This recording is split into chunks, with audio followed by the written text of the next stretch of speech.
श्री गणेशाय नमः, श्री सरस्वत्यै नमः, श्री गुरुभ्यो नमः, श्री मातृपितृभ्यो नमः, श्री कुलदेवताभ्यो नमः. ओम श्री परमात्मने नमः. तर काल आपण दशक 12वा समास 5 पर्यंत 5 चालू केलो होतो, पण काही इंटरनेट प्रॉब्लेममुळे 5वा समास बरोबर झाला नाही, म्हणजे रेकॉर्डिंग वगैरे झाला नाही आणि कोणाला ऐकूही आला नाही. म्हणून आज परत आपण 5व्या समासापासून घेणार आहेत आणि फक्त 2 की 4च ओवी झाले होते, तर आज आपण परत 5व्या ओवीपासून घेऊया. तर ह्याच्यामध्ये विवेक आणि वैराग्य हे काय आहे हे आपण शिकत आहोत. म्हणजे विवेकाने जर ज्ञान मिळालं तर आपल्याला वैराग्य नक्कीच प्राप्त होतं आणि वैराग्य प्राप्त झालं की मोक्षाची वाट आपल्याला आहेच. मोक्षाची वाट म्हणण्यापेक्षा चांगली गती तरी मिळते. पुढच्या जन्मी आपल्याला चांगलं म्हणजे आता जे उरलेलं आहे ते आपण पुढे करू शकतो अशी आशा ठेवू शकतो फक्त. कारण काय म्हणून म्हणलं तर प्रत्यक्षात आपण ह्या वयामध्ये वैराग्य आपण घेतोय, तर ह्याच्या आधी आपण काय काय केलो ते आपल्याला माहीत नाही. चांगले कर्म केलो का वाईट कर्म केलो, आपल्याला असं वाटतं की मी सगळे चांगले कर्मच केले, कोणाचं मन दुखवले नाही असं आपल्याला वाटतंय. पण प्रत्यक्षात आपण स्वतः काय केलो हे आपल्याला माहीत नसतं. तरी प्रयत्न हा आपल्या हातात आहे. तर ह्याच्यामध्ये प्रयत्नशील म्हणून यत्नशील म्हणून सुद्धा एक समास आहे. म्हणजे प्रयत्न सुद्धा करायला पाहिजे, चांगल्या गोष्टीचा प्रयत्न करायला पाहिजे. म्हणजे आपल्याला रामदास स्वामी काय काय शिकवतात, म्हणजे रोज कसं रोज सकाळी उठल्यापासून काय काय करायचं, परत प्रयत्न कसं करायचं, म्हणजे वाईट कसं वागू नये, चांगलं कसं वागावं, हे सगळं आपल्याला रामदास स्वामी शिकवत आहेत. आपण शिकत आहोत. तर शिकत शिकत आपण सुद्धा जसं ह्या समासामध्ये सांगितलेलं आहे यत्नशील म्हणून, त्या समासामध्ये बघून आपण खरंच प्रयत्न करून पुढे जायचं. भगवंताकडे प्रार्थना करूया. तर आज आपल्याला विमलताई देशमुख वाचून दाखवतील दासबोध. तर सुरू करा विमलताई. श्रीराम समर्थ. गणेश शारदा अचैव सद्गुरु सज्जन सदा आराध्य दैवतं गुह्यं सर्वमेव रघुनंदनी. गणेश शारदा सद्गुरु संत सज्जन परेश्वरे सर्वही माझा रघुवीर सद्गुरु तुझे. माझे आराध्य दैवत अनुगुह्य गुह्यपणाची मात्र नसले होते. जातो महे संशोधले संबोधयन सज्जना ग्रंथंयो रचनं पुण्यजनकं गीतासबोधाभिधं लक्ष्मीच्या पठनेन्द्र सर्वविभूषां कान्तापहारी सदा. सोऽयं मुक्तिपरस्थिती विजयते श्रीरामदास तो गुरु. मला वाटते अंतर्विश्वासावे तुझ्या वासबोधाचे प्रबोध व्हावे. अपत्या परिपाववी न दाता. नमस्कार महाराजया श्रीरामदासा.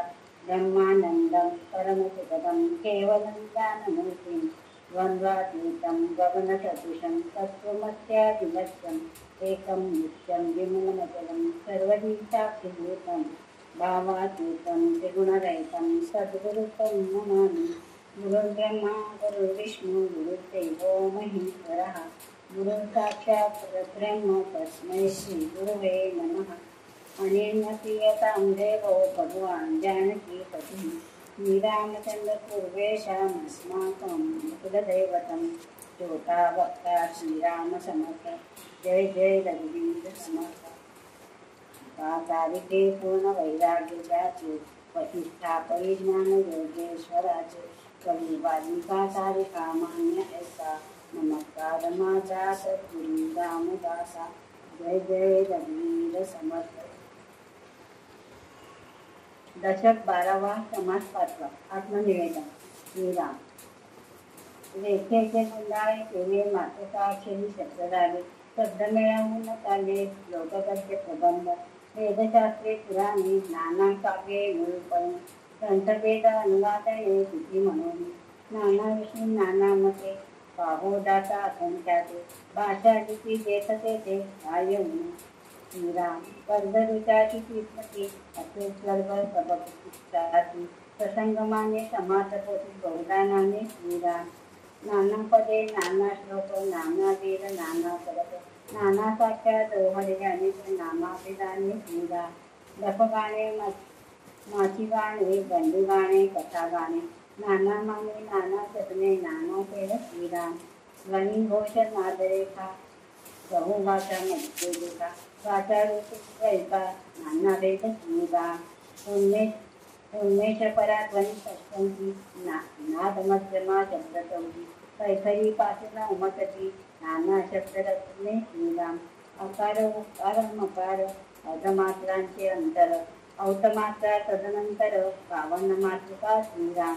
नाना वेद रागज्ञान दृश्यभेद तानमान अर्थभेद तत्वज्ञान निवंजना श्रीराम. तत्वामध्ये मुख्य तत्व हे जाणावे शुद्ध तत्व अर्धमात्रा महतत्व मूळमाया श्रीराम. नाना तत्वे लहान लहान थोरे मिळवून अष्टही शरीरे अष्टदा प्रकृतीचे वारे निमोनदाते श्रीराम. वारे नसतात जे गगन कैसे परब्रह्म सदन अष्टदेहाचे निरीक्षण करून पाहावे श्रीराम. ब्रह्मांड पिंड उभार पिंड ब्रह्मांड संवार होई वेगळे सारासार विमळ ब्रह्म श्रीराम. पदार्थ जड आत्मसंचर विमळ ब्रह्म ते निश्चळ विवर उन्नतीव तत्काळ सद्रूप होय श्रीराम. पदार्थ म्हणे काया वाचा महा अवघाची देवाचा जड आत्मनिवेदनाचा विचारायचा श्रीराम. चंचळ करता तो जगदीश प्राणी मात्र त्याचा अंश त्याचा तोही आपणास ठाव नाही श्रीराम. चंचळ आत्मनिवेदन याचे सांगितले रक्षण करता देवत्व आपण कोठेच नाही श्रीराम. चंचळ त्या स्वप्नाकार निश्चळ देवत्व निराकार आत्मनिवेदनाचा प्रकार जाणीते ऐसा श्रीराम. ठावची नाही चंचळाचा तेथे आधी आपण करता निश्चळ आत्मनिवेदनाचा विवेचायचा श्रीराम. तिही प्रकारे आपण नाही नाही तुझे पण आपण नसताना पण नाही तर कोठे श्रीराम. पाहता पाहता अनुमानले कळता कळता पळवाले पाहता उलेटी निवांत झाले बोधने आता श्रीराम.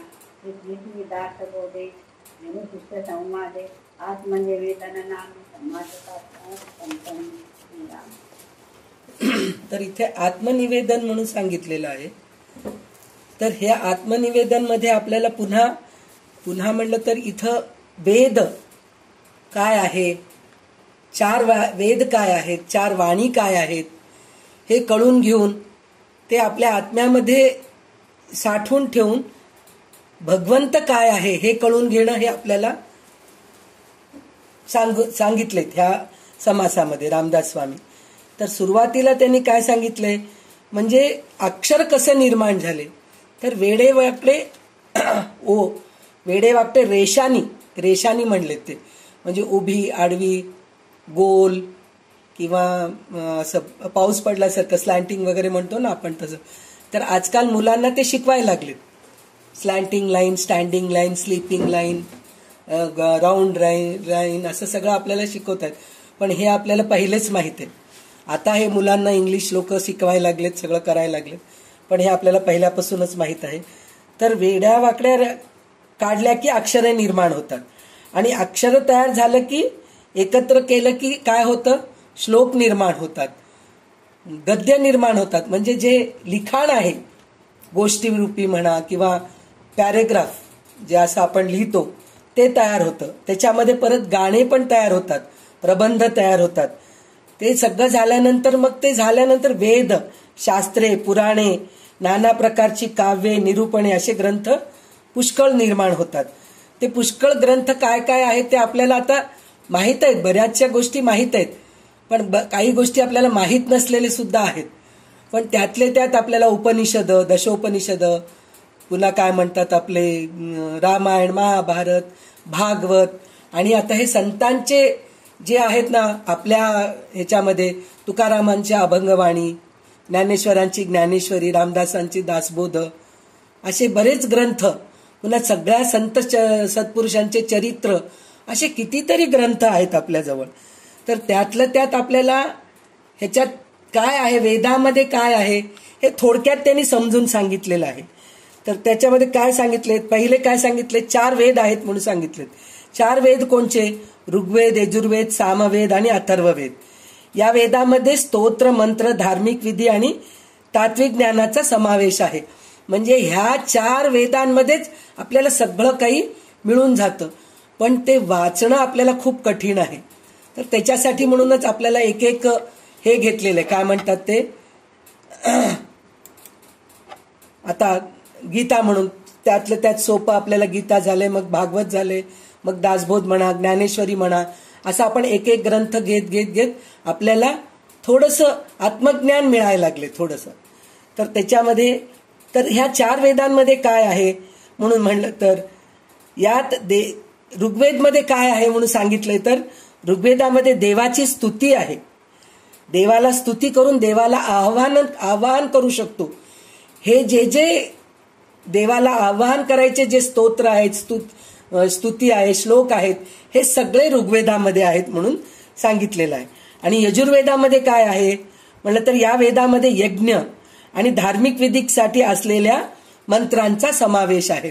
म्हणजे आपण यजुर्वेद काढलो वाचायला तर त्याच्यामध्ये यज्ञ कसं करावं, यज्ञाची विधी, आहुती देताना काय म्हणायचं, कोणती आहुती देताना काय म्हणायचं असतं, हे सगळं त्याच्यामध्ये आहे म्हणून सांगितलेलं आहे.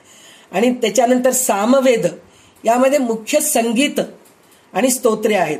हे आपण बऱ्याच संप्रदायामध्ये आपण जे आता सज्जनगडला जातो किंवा गोंदवलेमध्ये जातो, अशा अक्कलकोट तिकडे जातो, अशा ठिकाणी गेल्या ठिकाणी काय होतं तर सगळ्या यजुर्वेद, ऋग्वेद, पंचांग श्रवण करवतात. म्हणजे पंचांगाचं आजचं तिथी काय, योग काय, करण काय आहे, हे सगळं ते वाचून दाखवतात.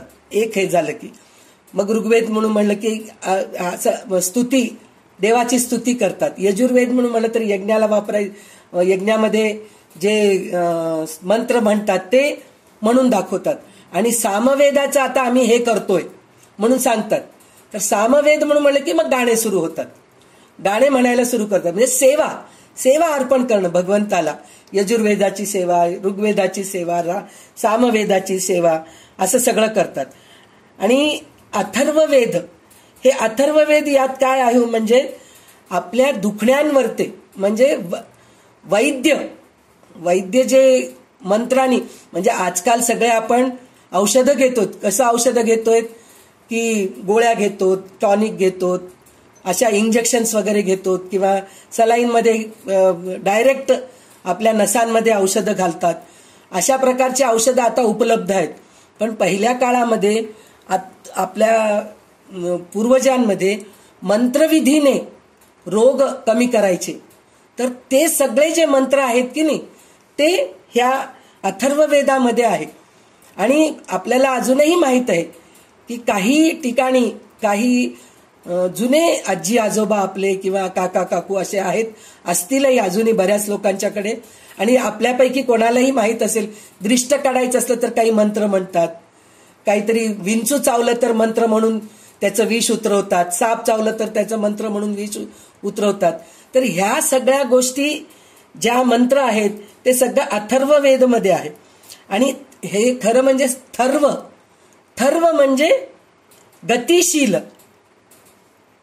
गतिशील म्हणून म्हणतात, चंचल प्रवाह होणं, त्याला थर्व म्हणतात म्हणे. आणि अथर्व म्हणजे गतिहीन, म्हणजे अस्थिर,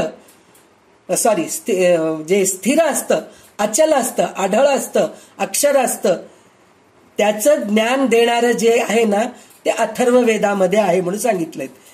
तर अथर्ववेदामध्ये काय येतं, उपनिषद येतात. तर आता ह्या 4 वेदांचे पण उपविभाग आहेत म्हणून सांगितलेले आहेत. तर संहिता म्हणजे आता हे सगळ्यात पहिले आपण कोणतं वेद घेतलो, ऋग्वेद घेतलो, तर त्याच्यामध्ये संहिता आहे. नंतर ब्राह्मण यज्ञ करणं हे ब्राह्मणच करतात ना, तर यात ब्राह्मण म्हणून लिहिलेले आहेत. यात विधी, यज्ञ आणि धार्मिक विधीची माहिती आहे म्हणून सांगितलेले आहेत. नंतर आपल्याला सामवेदाचं आहे. तर ह्याच्यामध्ये काय सांगितलेलं आहे, आरण्यक म्हणून सांगितलेलं आहे. आरण्यक म्हणून असतं म्हणे.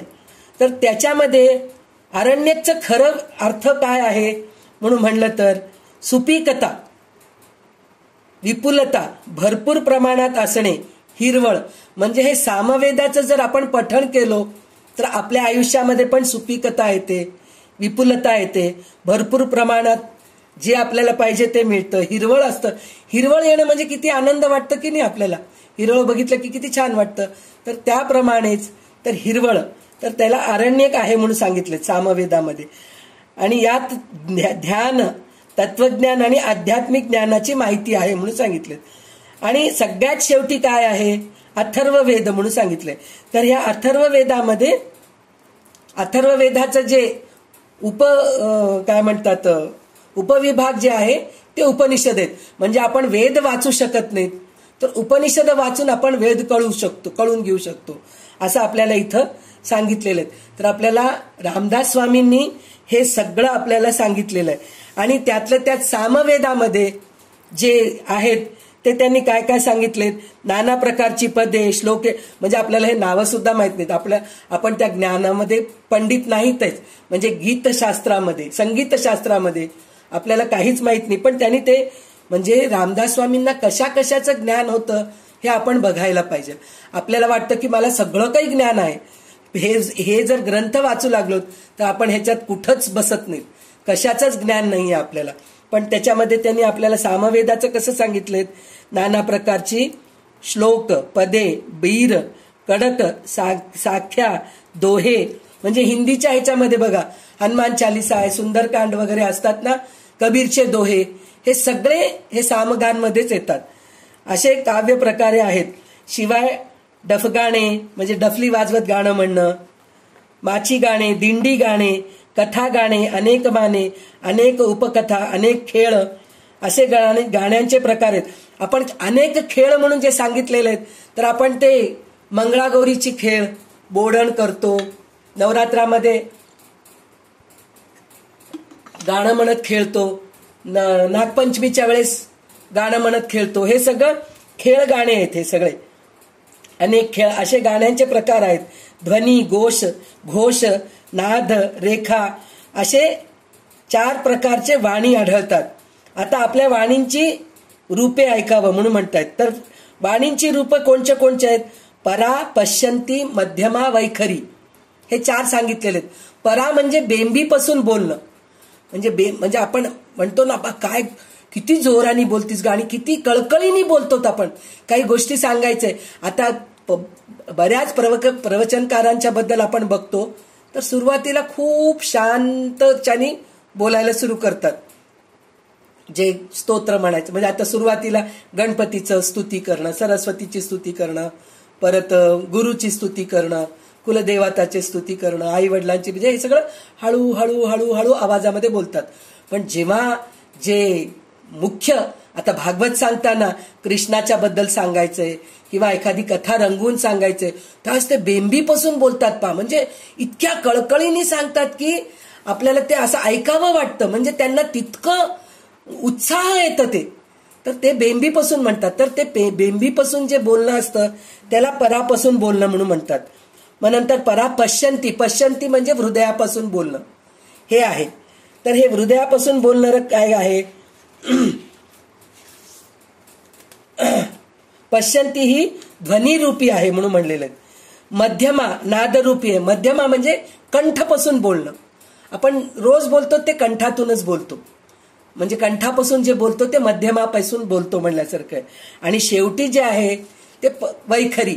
हे वैखरी जे आहे की नाही हे आपण इथून ओठातून बोलतो. असं बोलताना दाताचं, म्हणजे आता दंतव्य, ओष्ठव्य, कंठव्य म्हणून जे सगळे जे आपले अक्षर आहेत की नाही, तर ते सगळं व्यंजने 32 व्यंजने जे आहेत हे सगळं आपल्या हे मध्यमा आणि वैखरीतूनच प्रकट होतात म्हणून सांगितलेले आहेत ते.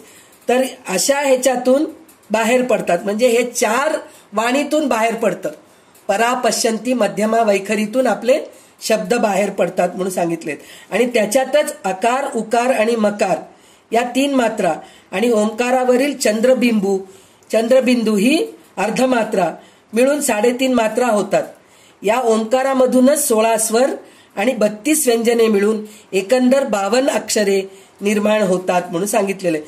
म्हणजे आपण बघा, हे सगळ्या गोष्टी आपल्याला माहीत असतात पण आपल्या डोक्यात नसतं, पण हे आपल्याला समजून सांगतायत किती छान प्रकारे.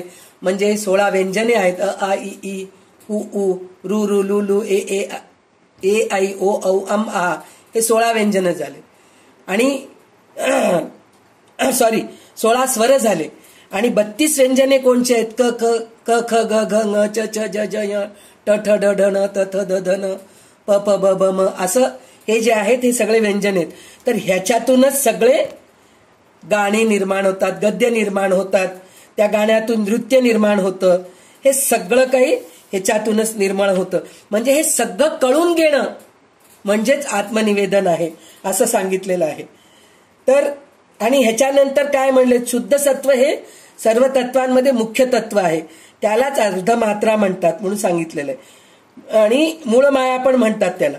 निरनिराळ्या प्रकाराची लहान मोठी तत्वे कमी अधिक प्रमाणात मिसळून पिंड ब्रह्मांडाचे 8ही देह बनतात. म्हणजे पिंड ब्रह्मांडाचे आपण ह्याच्या अगोदर ऐकलेलंच आहे. स्थूल, सूक्ष्म, करण, महाकरण हे सगळं आपण ऐकलेलंच आहे. तर ते बनून ते 8 देह बनतात म्हणून सांगितलेले आहेत. 5 महाभूते आणि 3 गुण मिळून अष्टधा प्रकृती.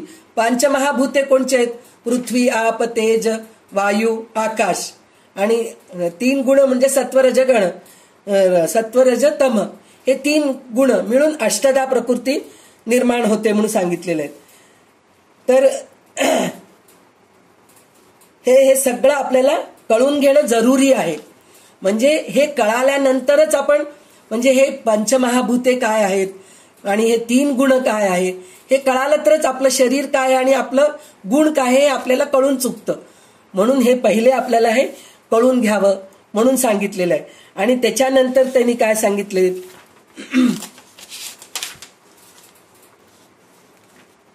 ते अशा प्रकारे पिंड ब्रह्मांडाची उभारणी कशी होती, संहारणी कशी होती याचा सूक्ष्म विचार करावा म्हणून सांगितलेलं आहे.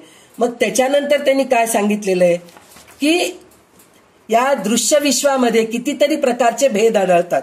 म्हणजे हे आपण भेद आढळलेलं बघितलो. म्हणजे कसं? वेद, पुराण, शास्त्र हे सगळं आपण बघितलो. 4 वेद म्हणजे काय आहे, 4 वाणी म्हणजे काय आहे, हे सगळे भेदच आहेत वेगवेगळ्या प्रकारचे. परंतु ते सगळे अशाश्वत आहे, हे सगळं कळून घ्या. पण कळून घेतल्यानंतर हे आहे की हे सगळं नाशवंत आहे, अशाश्वत आहे. मायेचे अष्टदेह निराश केले की सगळे अशाश्वत विलयास जाते. म्हणजे मायाकडून आपण दूर गेलो की हे सगळं निघून जातं आपल्यामधून असं सांगितलेलं आहे. तर त्या परब्रह्माचा आणि शुद्ध ब्रह्म तेवढेच शिल्लक उरते म्हणून सांगितलंय. म्हणजे हे सगळं संपणार आहे म्हणून आपल्याला जेव्हा कळतं, हे आपण नुसतं बोलतो हे संपणार आहे, हो हे सगळं खोट आहे, हे नश्वर आहे, दृश्यसृष्टी सगळं नश्वर आहे, हे सगळं बोलणं वेगळं, कळून घेणं वेगळं आहे. तर जेव्हा आपल्याला हे कळतं तेव्हा आपल्यामध्ये फक्त शुद्ध परब्रह्म एकच राहतं म्हणून सांगितलेलं आहे. त्या परब्रह्माचा अनुभव येण्यासाठी म्हणून आत्मनिवेदन करावं लागतं. तर हे आत्मनिवेदन कसं करायचंय ते 3 प्रकारचे आहेत म्हणून सांगितलेले आहेत. कोणचे 3 प्रकारचे आहेत? मी व माझे सगळे भगवंताचे आहे अशा भावनेने जगात वागणे हे जड आत्मनिवेदन होय. म्हणजे मी आणि माझं हे सगळं भगवंताचं आहे असं म्हणू शकतो का हो आपण? नाही म्हणू शकत आपण. पहिले मी, माझा अहंकार हे भगवंताला आपण अर्पण करू.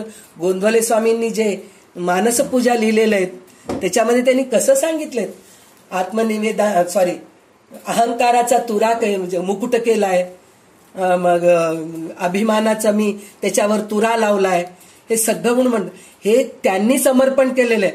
पण आपण ते नुसतं वाचन करतो, ते पुढे जाऊ शकत नाही, आपण त्याच्या पुढे जाऊ शकत नाही.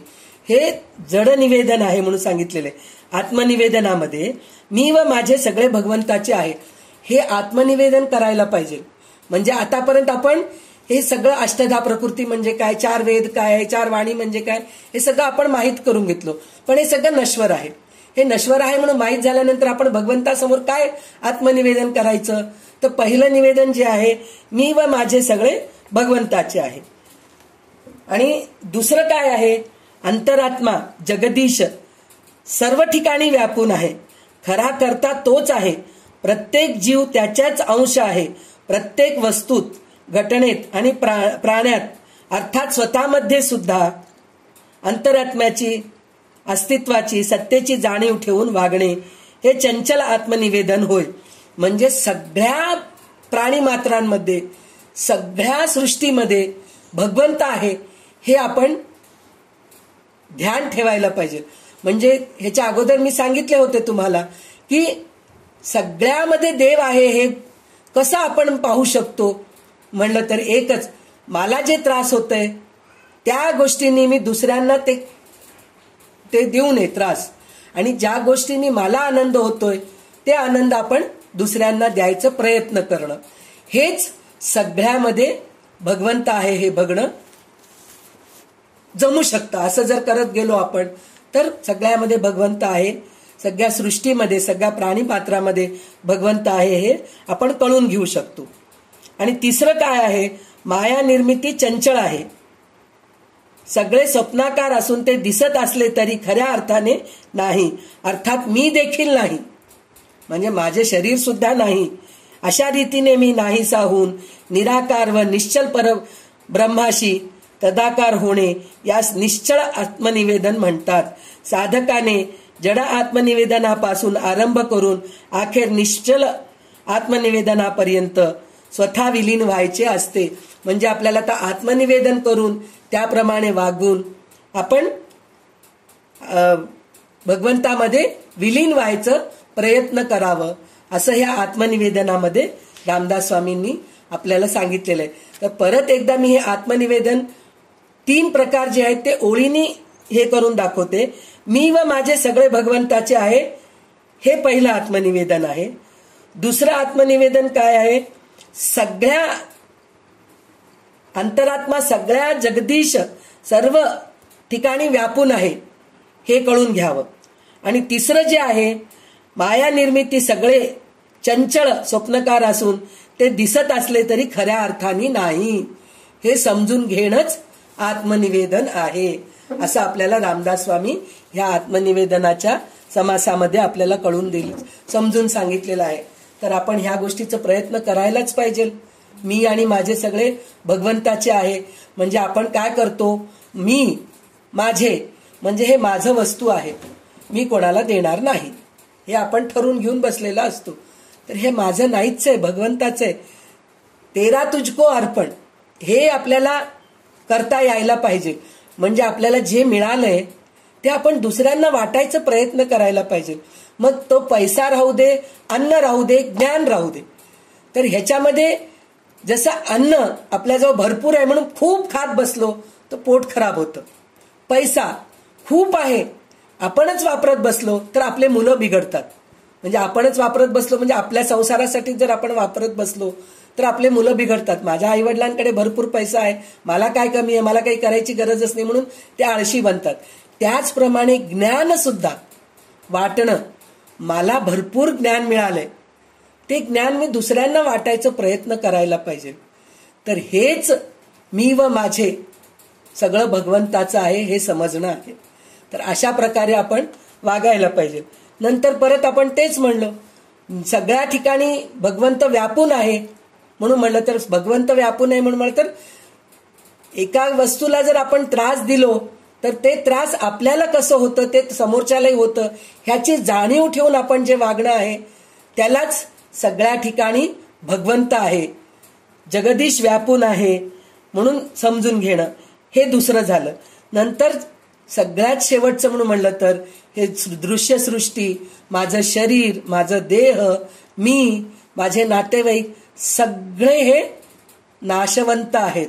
आज आहे उद्या नाही म्हणून आपण राहणं, हे आज दिसतंय उद्या दिसणार नाहीये, हे अशा प्रकारे वागून विचार मनात आणून वागणं हे आहे तिसऱ्या प्रकारचं आत्मनिवेदन.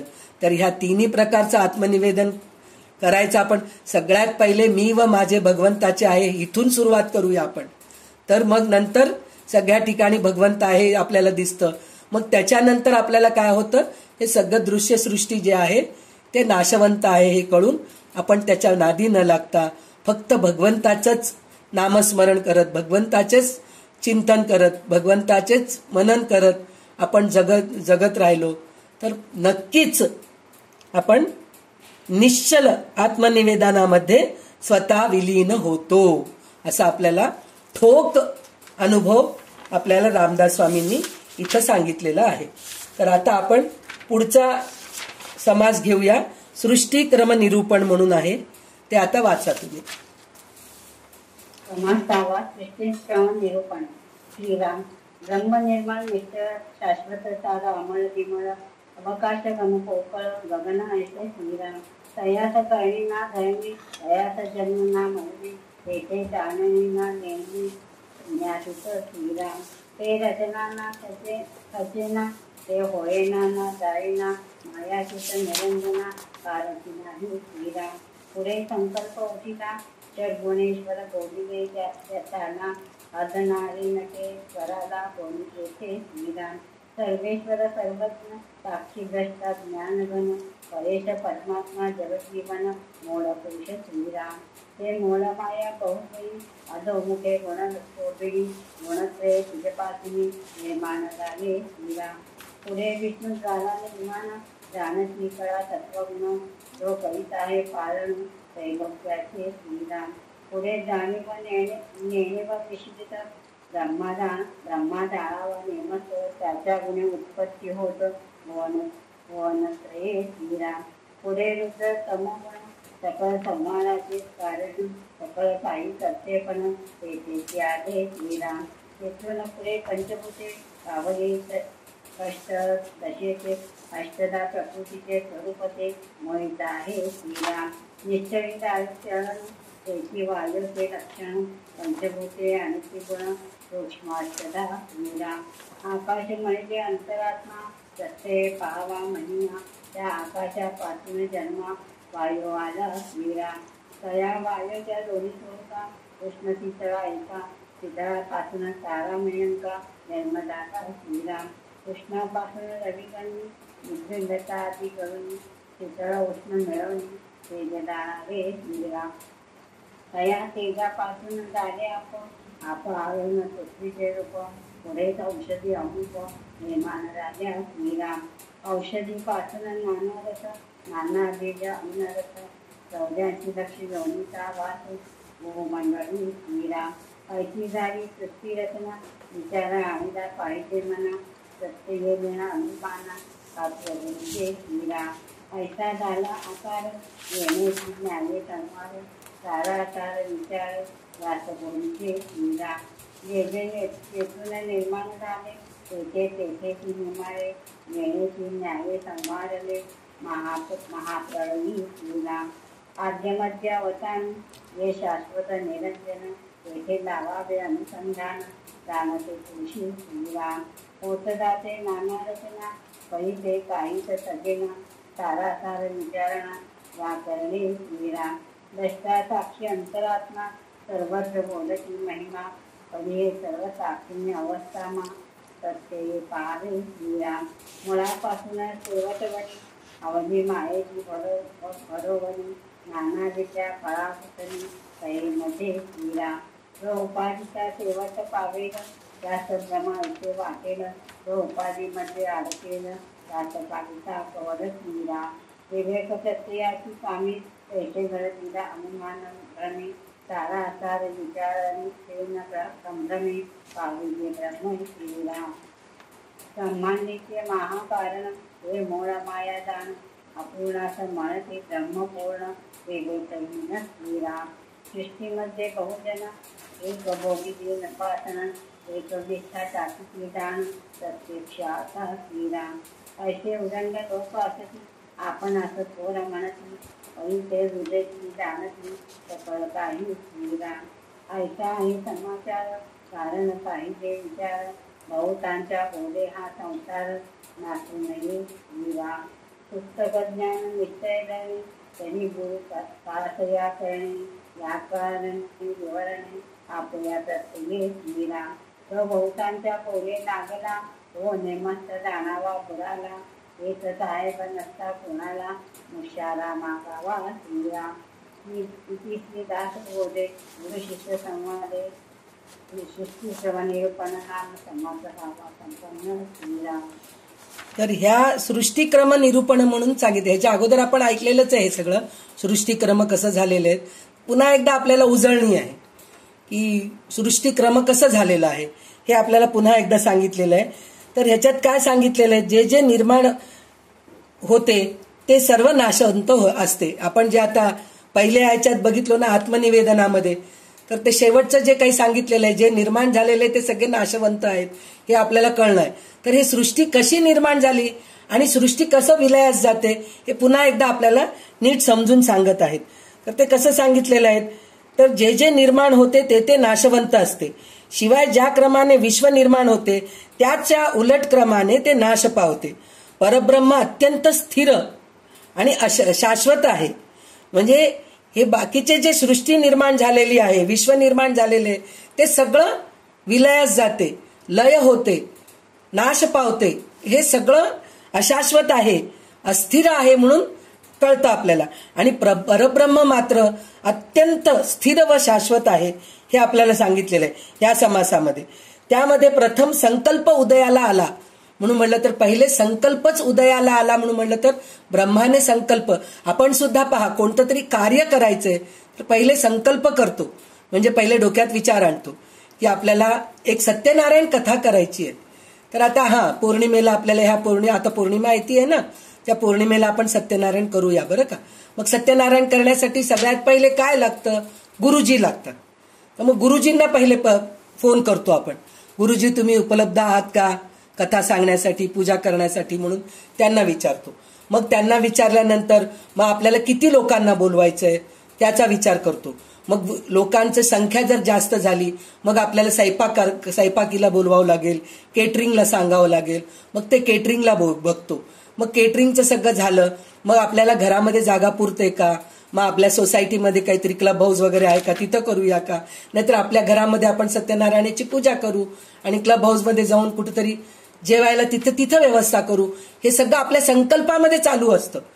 तर हे आपण छोटं एक सत्यनारायण करायचंय तर आपण इतकं सगळं आपण संकल्प करतो, मनात विचार आणतो, सगळं कल्पना करून सगळं तयार करून मग त्याची आपण सुरुवात करतो. तर त्याचप्रमाणे हे विश्वनिर्मिती सुद्धा संकल्पाने झालेली आहे. कोणाच्या संकल्पाने, पहिले भगवंताच्या, मग ब्रह्माच्या संकल्पाने झाले. म्हणजे पहिले परब्रह्माचा संकल्प झाले, त्या संकल्पाने काय झालं, ब्रह्माला निर्मिती केली त्यांनी. ब्रह्माला निर्मिती केली, मग विष्णू झाला, मग महेश्वर झाले, असे हे झाले. तर संकल्प उदय पावला. मग नंतर पुरुष आणि प्रकृती अशी दोन अंगे संकल्प असतात म्हणून सांगितलंय. मूळ मायेतून गुणक्षोभिणी प्रकट झाली, ती अधोमुख आहे, म्हणजे सूक्ष्मातून स्थूलाकडे पसरायला लागली. म्हणजे ती सूक्ष्म होती पहिले, म्हणजे संकल्प सूक्ष्म झालं, मग त्याचा प्रत्यक्ष जेव्हा कृतीमध्ये आलं ते स्थूलामध्ये झालेलं आहे. तर ते स्थूलामध्ये झाल्यानंतर काय होतं, तर ते स्थूलामध्ये झाल्यानंतर त्या क्रियेमध्ये पहिले ब्रह्मा निर्माण झाले, नंतर विष्णू, व नंतर महेश या देवता झाल्या. मग पंचमहाभूते स्थूल दशेला आली. त्याचा क्रम असा झाला की पहिले आकाश, मग वायू, मग अग्नी, मग आप, मग पृथ्वी. मग पृथ्वीपासून औषधी किंवा वनस्पती निर्माण झाली म्हणून सांगितलेलं आहे. तर आपल्याला हे वनस्पती, पृथ्वीपासून वनस्पती, पाण्यापासून अन्न मिळतं, हे सगळं जे आपल्याला आहे ना भगवद्गीतेच्या 3ऱ्या अध्यायामधल्या 14व्या श्लोकामध्ये सांगितलेलं आहे. अन्नात भवती भूतानी पर्जन्याद अन्न संभव, यज्ञात भवती पर्जन्यो यज्ञ कर्म समुद्भव म्हणून सांगितलेलं आहे. म्हणजे सर्व प्राणी अन्नापासून उत्पन्न होतात. अन्न निर्मिती पावसापासून होते, पाऊस यज्ञामुळे पडतो आणि यज्ञ विहित कर्मामुळे घडतो म्हणून आपल्याला भगवंतांनी पण सांगून ठेवलेलं आहे. तेच इथं आपल्याला रामदास स्वामींनी इथं परत तेच सांगून ठेवलेलं आहे. पृथ्वीपासून औषधी किंवा वनस्पती, त्याच्यापासून अन्नरस, म्हणजे आपल्याला सगळे केमिकल्स वगैरे सगळं पृथ्वीमधूनच मिळतंय. त्यापासून 84 लक्ष योनीतील जीव प्राणी जन्मले. बरोबर त्याच्या उलट क्रमाने विश्वाचा संहार घडून येतो. म्हणून म्हणलं तर सगळ्यात पहिले हे प्राणी मात्र सगळे मरून पडतात, म्हणजे उष्णता वाढते, असं सगळ्या गोष्टी होतात. तर आता ह्याच्या उलट काय होतं म्हणून म्हणलं तर पहिले पृथ्वीवर असलेले सगळे मरून पडतात, झाडं सुद्धा निघून जातात, सगळं होतं. मग पृथ्वी काय होतं, पाण्यामध्ये निघून जाते. मग पाणी काय होतं, अग्नीचं रूप धारण करते.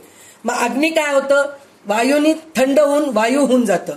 मग वायू काय होतं, आकाशामध्ये विलीन होऊन जातं.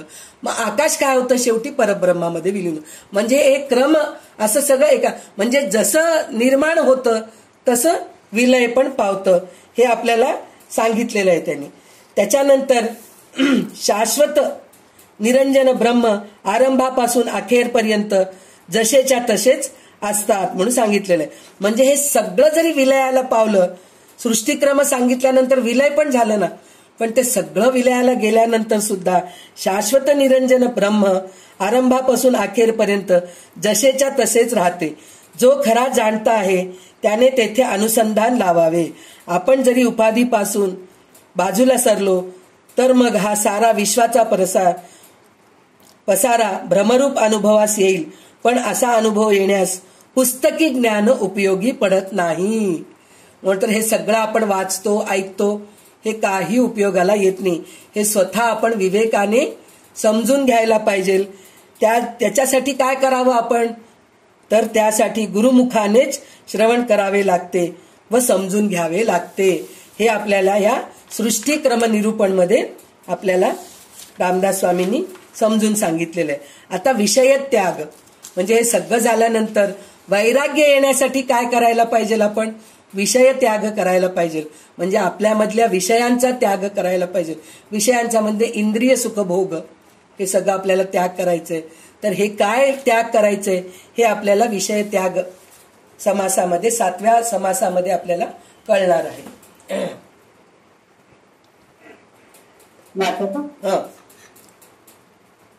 समास 7वा विषय त्याग. श्रीराम न्यायनिष्ठर बोलणे, बहुतास वाटे कंटाळ वाहून, मळमळ करिता जेवणे नव्हे. श्रीराम बहुती विषय निंदिले आणि त्याची चिंता गेले, विषय त्यागी देह आले हे तो बरे ना. श्रीराम बोलणे एक चालेल, त्याचे नाव घेणं विवेक, येणे करिता सकळ लोक हात लागती. श्रीराम विषय त्यागी विना तो काही, तर लोक तो प्राप्त नाही. ऐके बोलणे खाई काही, बरे पहा. श्रीराम प्रपंची खाती सेवती, परमार्थे कार्य उपवास करीती, उभयता साहित्य दिसती, विषयाविषयी. श्रीराम देह चालता विषय त्यागी, ऐसा कोण आहे जगी, त्याचा निर्वाह मजलाही, देवे निरोपावा. श्रीराम विषय अवघा त्यागावा, करीत परमार्थ करावा, ऐसे पाहता गोवा दिसतो. श्रीराम ऐसा श्रोता अनुवादला, वक्ता उत्तर देता भावना, सावध होऊन मन घाला. श्रीराम वैराग्य करावा त्याग, करीत परमार्थ योग, प्रपंच कार्य सर्वसांग, परमार्थ कडे. श्रीराम मागे ज्ञानी होऊन तेही होत तरी मग विख्यात जाते मंडळी. श्रीराम हे रमत्तर करितात की, अन्न म्हणता मेले, कित्येक भ्रष्टरी पोटासाठी. श्रीराम वैराग्यमुळे गुण नाही, ज्ञान सत्याचे नाही, त्याचे आचार तोही नाही, भजन तैसे. श्रीराम ऐसे प्रकारे ते जन, आपण असं म्हणते सज्जन, पाहो जाता अनुमान, अवघात दिसे. श्रीराम जयास नाही अनुताप, तेची एक पूर्व पाप, क्षणक्षणा विक्षेप, पराधीनपणे. श्रीराम मद नाही सुख साधेना, एक अवघे ठाऊचे आहे जना, खात्यास नखाते तेथे सकेना, ऐसे आहे. श्रीराम भाग्य पुरुष थोर थोर, रास निंदेचे दिवाळ थोर, सावास देखता थोर, तरपडी जायचा. श्रीराम वैराग्या परते नाही भाग्य, वैराग्य नाही ते अभाग्य, वैराग्य नसता योग्य, परमार्थ नव्हे. श्रीराम सत्य ज्ञान विचाराधी, विवेक बळे सकळ त्यागी, तो दानिके महायोगी, ईश्वरी पुरुष. श्रीराम अष्टमा सिद्धीची उपेक्षा, करून घेतली योग शिक्षा, घरोघरी मागेपेक्षा महादेव. श्रीराम ईश्वराची बराबरी, त्याची करीव वेशधारी, म्हणून या प्रकट करी होत नाही. श्रीराम उदासाने विवेक, त्यास शोधीची सकळ लोक, जैसे लावेची मूर्खरंग, ते दैनवानी. श्रीराम हे विचारापासून सेवक, जे आचारापासून भ्रष्टले विवेक करू विसरले विषय लोभी श्रीराम भजनतही आवडेना पुरस्करण कदापि करेना भल्यासच्या पडेना येतने नित्य श्रीराम वैराग्य करून दृष्टेना ज्ञान भजन सांगेना उत्पन्न आणि वाद घेणं ऐका थोडा श्रीराम कष्ट पैसा पिके उंचवत सत्काळरिके जाणत्या लोकांच्या कौतुके उड्या करतील श्रीराम तेरत्या अवघेची मंडळे जरा सिंहे टोके झाले कानकोंडे ज्ञान केले भ्रष्टाचारे श्रीराम सबळ विषय त्यागाने शुद्ध कार्याकरण केली विषय त्यागाची लक्षणे ओळखायची श्रीराम सकळ काही करता देव नाही चकोटीचा ठाव विवेकाचा अभिप्राव विवेक जानकी श्रीराम शूरत्व विषय खडतर त्यास मानिती लहान थोर कामगारांनी अंगतोर पैसा श्रीराम त्यागा त्याग कार्तिक जाणी बोलायचे चालू जाणे पिंड ब्रह्मांड सफळ जाणे यथा योग्य श्रीराम ऐसा जो सर्व जाणता उत्तम लक्ष्मी पुरता तयाचेनी सार्थकता सहजेची हये श्रीराम किती श्रीदास बोले गुरु शिष्य संवादे विषय त्याग निरूपण नाम समाप्त संपन्न श्रीराम. तर आता आपल्याला इथं विषय त्याग म्हणून सांगितलेलं आहे. तर वक्त्यानी श्रोत्याला प्रश्न विचारते म्हणजे शिष्यानी गुरुला प्रश्न विचारतायत की विषय त्याग करा म्हणजे तुम्ही परमार्थाला लागतात असं म्हणून म्हणतायत. पण संत सत्पुरुषांना बघतोय ते लोक पण जेवतायत, ते लोक पण आंघोळ करतायत, ते लोक पण वस्त्र घालतायत, ते लोक पण निद्रा करतात, सगळं काही करतात. मग ते कुठे विषय त्याग केले? विषय त्याग केलेच नाही ना असं त्याला शंका निर्माण होते.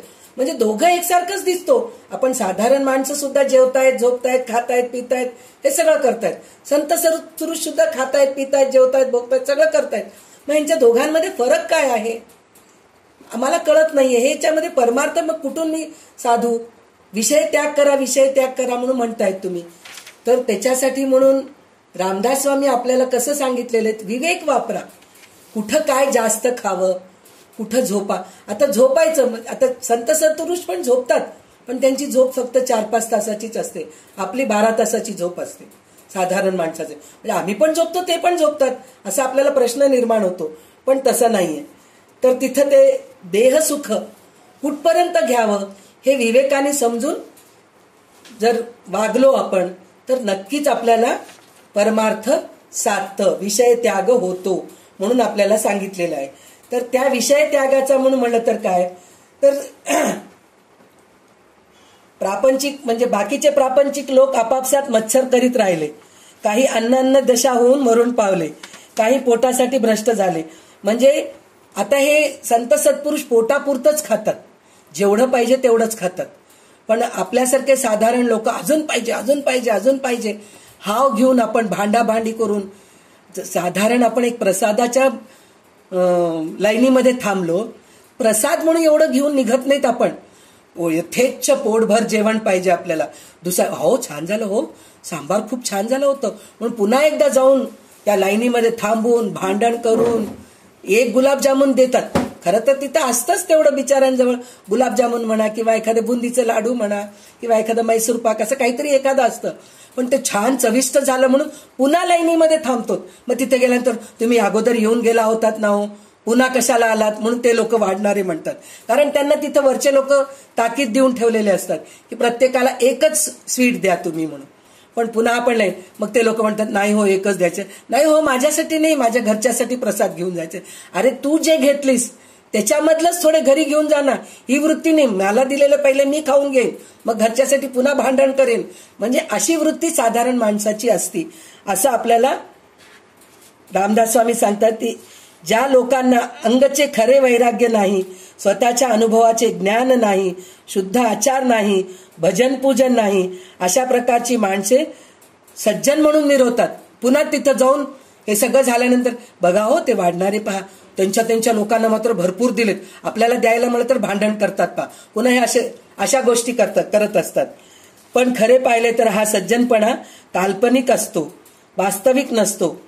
आपले आजपर्यंतचे आयुष्य वाया गेले असा अनुताप न होणे हे त्या माणसाचे एक महापापच समजावे. म्हणजे असं वागून पुन्हा मी खूप चांगला आहे म्हणून जे म्हणतो ना तो महापापी आहे.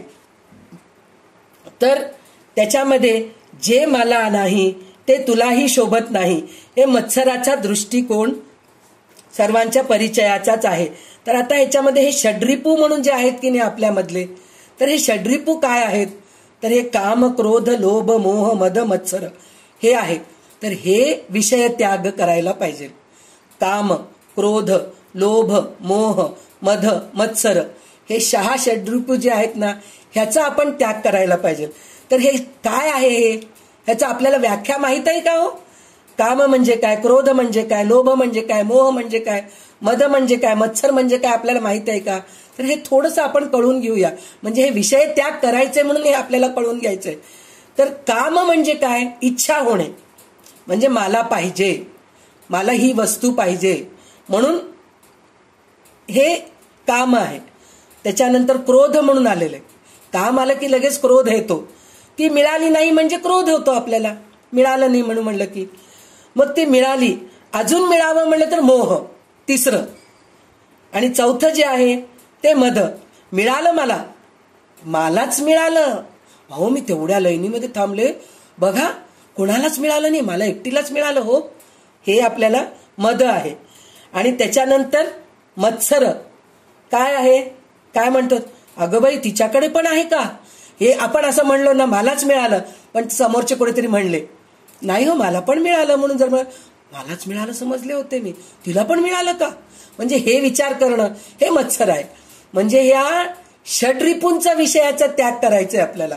तर हे षड्रिपूंचा विषयाचा त्याग केलं तरच आपल्याला काय होतं, आपल्याला विषय त्याग होतो म्हणून सांगितलेलं आहे. आणि हे जर नसलं तर सज्जन माणसाला पाहून, आता हे आपल्यामध्ये नाहीये, सज्जनांमध्ये आहे, तर त्यावेळेस आपल्याला कसं होतं, चडपड होतं. म्हणजे तिला कसं आहे, तिचं कसं चांगलं आहे, माझं चांगलं नाहीये, हे विचारून आपल्याला डोक्यामध्ये हे होतं. तर ह्याच्यात कोण आपल्याला इन्स्पिरेशन, शुद्ध मराठी भाषेमधलं म्हणून म्हणलं तर ज्यांच्याकडून आपल्याला कळून घ्यायचंय, म्हणजे एका माणसाला बघितल्यानंतर तिच्यासारखं आपल्याला बनायचंय, श्रीकृष्णासारखं आपल्याला बनायचंय, रामासारखं आपल्याला बनायचंय, म्हणून आपण जे आदर्श पुरुष म्हणून ज्याला आपण समोर ठेवतो, आदर्श स्त्री म्हणून समोर ठेवतो, तर ह्या विश्वामध्ये शंकरासारखा वैराग्य आदर्श कोणीच नाही. कारण त्याच्यामध्ये खरंच वैराग्य आहे हो. त्याला कशाचं, भोळा शंकर येतो, विचारलं की देऊन टाकतो. त्याच्या अंगावर काहीतरी, तुम्ही विष्णूच्या अंगावर ते ब्रह्माच्या, शेवटी ब्रह्माच्या देवळामध्ये सुद्धा तुम्ही गेलात, 1-2 देवळच आहेत, त्या देवळामध्ये गेलं तरी ब्रह्माच्या डोक्यावर मुकुट दिसेल, पितांबर नेसलेलं दिसेल, गळ्यात हार घातलेलं दिसेल, सगळं दिसेल. पण शंकराच्या अंगावर काय दिसतंय, सर्प, ते मृगांजन, भस्म हेच दिसतात. म्हणजे त्याच्या अंगावर कपडे सुद्धा धड नसतात, जेवण्याचं त्याला शुद्धी नसती, कोणी काही मागितलं की पटकन देऊन टाकतो. मग ते देऊन टाकल्यानंतर काय होतं, त्रास होतो. मग त्याचं निस्तारण करणारे कोण आहेत, आपले बिचारे विष्णू. म्हणजे इतका तो भोळा शंकर आहे. तसं वैराग्य आपल्यामध्ये यायला पाहिजे असं म्हणून आपल्याला ह्या समासामध्ये सांगितलेलं आहे. 8 मोठ्या सिद्धींना बाजूस सारून श्री महादेवाने योग दीक्षा घेतली आणि तो घरोघर भिक्षा मागत फिरतो, असा तो भोळा शंकर आहे. तर महादेवासारखं जर आपण वैराग्य वेश धारण करून त्याची बरोबरी करू शकत नाही. म्हणजे मी पण कपडे काढून टाकतो, अंगावर ते सापाला शिवायचीच भीती वाटते, मला तर खूप भीती वाटते, सापाला शिवायचीच भीती वाटते. साप काय आपण अंगावर घेणार आहे, बरं जाऊ दे, साप नाही घेतलं तर आपण मृगांजन घालून राहू शकतो का, उन्हाळ्यात छान वाटेल आपल्याला, पण तेच थंडीच्या दिवसात कुडकुड थंडी वाजते, चला हो पटकन 4 कपडे घालून घेऊन, ब्लँकेट घेऊन मस्त झोपून जाऊ, हे वैराग्याचे लक्षण नाही आहेत. म्हणजे नुसतं वेशभूषा करून वैराग्य येत नाही, हे असं आपल्याला सांगत आहेत. त्याच्यासाठी पण आपण काय करायला पाहिजे, त्याच्यासाठी आपण कष्ट करायला पाहिजे. तेव्हा कुठं शेतात उत्तम पीक येते. म्हणजे शेतामध्ये जर उत्तम पीक पाहिजे म्हणून म्हणलं तर आपल्याला कष्ट करावं लागतं की नाही, शेतात उत्तम पीक यावं म्हणलं तरच कष्ट करावं लागतं, ते सोडा. साधं घरात स्वयंपाक करत 4 लोक येणार आहेत, तर 4 लोक आल्यानंतर चांगलं म्हणावं याच्यासाठी आपल्याला किती तयारी करावी लागते. भाजी आणावं लागतं, भाजी चिरून ठेवावं लागतं, तांदूळ निवडून ठेवावं लागतं, पीठ आहे की नाही बघावं लागतं, तेल आहे की नाही. बरं, ते सगळं केल्यानंतर मग पुरीच करायचे, कणिक किती चांगल्या प्रकारे तिंबावं लागतं, घट्ट तिंबावं का पातळ तिंबावं, पुरणपोळी करताना कसं तिंबायचं, पुरी करताना कसं तिंबायचं, हे सगळं आपल्याला माहिती पाहिजे. तर या छोट्या छोट्या गोष्टीमध्ये आपल्याला एवढं ज्ञान पाहिजे. तर वैराग्य संपन्न करण्यासाठी, विषय त्याग करण्यासाठी आपल्याला किती कष्ट करावं लागतं. तर ते कष्ट केल्याशिवाय विषय त्याग होत नाही आणि वैराग्य संपन्न होत नाही असं म्हणून सांगितलेलं आहे. मर्यादा सोडून असणारे, प्रमाणाबाहेर जाणारे देह सुख सोडावे म्हणून सांगितलेलं आहे. म्हणजे देह सुख सोडावं म्हणजे सतत आपण देहाचाच विचार करत राहतो, तर ते देह सुख सोडावं लागतं. आणि शरीराचे धारण करण्यास जरूर तेवढे देह सुख सोसावे म्हणून सांगितलंय. म्हणजे शरीर ठेवण्यासाठी म्हणून देह सुख सोखावे हे म्हणलं तर अंगावर ते जे वस्त्र घालावं. आता आपल्याला जर उन्हाळ्यामध्ये लग्न नाहीये, माझ्याजवळ मी पैसेवाली आहे, खूप पैसेवाली आहे, मला कशाची कमी नाहीये, म्हणून मी दिवसभर जरीची साडी नेसून बसले, तर राहू शकतो का आपण? सिल्क अंगावर घालू शकतो का उन्हाळ्यामध्ये? नाही घालू शकत, गरमी होते. साधं लग्नाला गेलं तर कधी एकदा ही साडी सोडून देऊ बाई, घरी झाल्यानंतर एकदम एकदा कॉटनची साडी नेसू किंवा एक नायटी घालून घेऊ बाई पटकन, असं आपल्याला वाटतं. आणि लग्न कार्यामध्ये 4 दिवस गेलो आपण, तर तिकडचे रोज आपण जेवतो. एक दिवस पावभाजी खाल्लं, एक दिवस पाणीपुरीच खाल्लं, एक दिवस पुरी भाजीच खाल्लं, असं काहीतरी दररोज एक प्रकार व्हेरायटी खाल्लो. सगळं केल्यानंतर चल बाई कधी एकदा घरी जाऊन साधं घराचं जेवण वरण भात खाऊन घेऊया, असं होऊन जातं आपल्याला. म्हणजे हे देह सुख जेवढं पाहिजे तेवढंच आपण हे करायला पाहिजे म्हणून सांगितलेलं आहे. शरीर धारण करण्यासाठी जेवढे जरुरी आहे तेवढंच देह सुख भोगायला पाहिजे. तर आता पहिलं प्रश्न काय होतं? संत सत्पुरुष पण जेवतात, आपण पण जेवतो. संत सत्पुरुष पण कपडे घालतात, आपण पण कपडे घालतो. संत सत्पुरुष झोपतात, आपण पण झोपतो. हे सगळं देह सुखासाठीच करतायत, पण ते विवेकाने जेवढं पाहिजे तेवढंच करतायत. पण आपण ते अतिशयोक्ती करतो त्या गोष्टीचा, म्हणून आपल्याला हे विषय त्याग होत नाही, त्याच्यानी वैराग्य होत नाही. म्हणजे विषय त्याग हे विवेकानेच करायला पाहिजे म्हणून सांगितलेलं आहे. तर विषय त्यागाची लक्षणे अशी आहेत, हे ओळखून असावे. हे झाले वैराग्य. आता विवेक ऐकावा. विवेक कसं आहे? जे जे काही घडते त्याचा करता ईश्वर आहे. प्रकृतीच्या पसाऱ्याला खरे अस्तित्व नाही असा निश्चय अंतर्यामी स्थिर होणे हा विषय विवेक होय. म्हणजे तेच प्रत्येक ठिकाणी भगवंत आहे हे समजून घेणंच विवेक आहे म्हणून सांगितलेलं आहे. जे खरे विवेकी असतात त्यांनाच वरील विवेकाचा अर्थ बरोबर कळतो. म्हणजे थोडं जरी आपल्यामध्ये विवेक बुद्धी असेल तरच हे दासबोध ग्रंथ कळतं, नाहीतर दासबोध ग्रंथ सुद्धा कळत नाही. हे काय हो, हे सगळ्या गोष्टी काय सांगावं लागतं काय? आपल्याला एवढं बुद्धी नाहीये काय असं आपल्याला वाटत असेल, पण इतक्या बारकाईने आपण लक्ष देत नाही. जितकं रामदास स्वामी आपल्याला सांगतायत तितक्या बारकाईने आपण लक्ष देत नाहीत. तर कशाचा त्याग करावा, कशाचा त्याग करू नये हे जो शुद्ध तर्काने जाणतो, आपण जसे बोलतो तसे वागण्याचा जो जाणतो, पिंड ब्रह्मांडाची रचना जो यथार्थपणे जाणतो, असे सर्व जाणणारा असून जो उत्तम गुणांनी पूर्ण संपन्न असतो, त्याच्या संगतीने आपल्या आयुष्याचे सार्थक घडते. तर आपण हे विषय त्याग करणं आपल्याला जर समजत नसेल तर जो खरा विवेकी वैरागी आहे ना, त्याच्याजवळ जाऊन आपण त्याचं ज्ञान संपादन करून घ्यावं, तर आपण हे विषय त्याग करू शकतो. हे आपल्याला ह्या समासामध्ये कळालेलं आहे. तर आता आपल्याला काळरूप निरूपण म्हणून सांगितलेलं आहे. तर आता हे काळ निरूपण म्हणजे काय आहे, तर हे आपण आता ह्याच्यात बघूया. तर हे वाचा विमलते. काळरूप निरूपण. श्रीराम.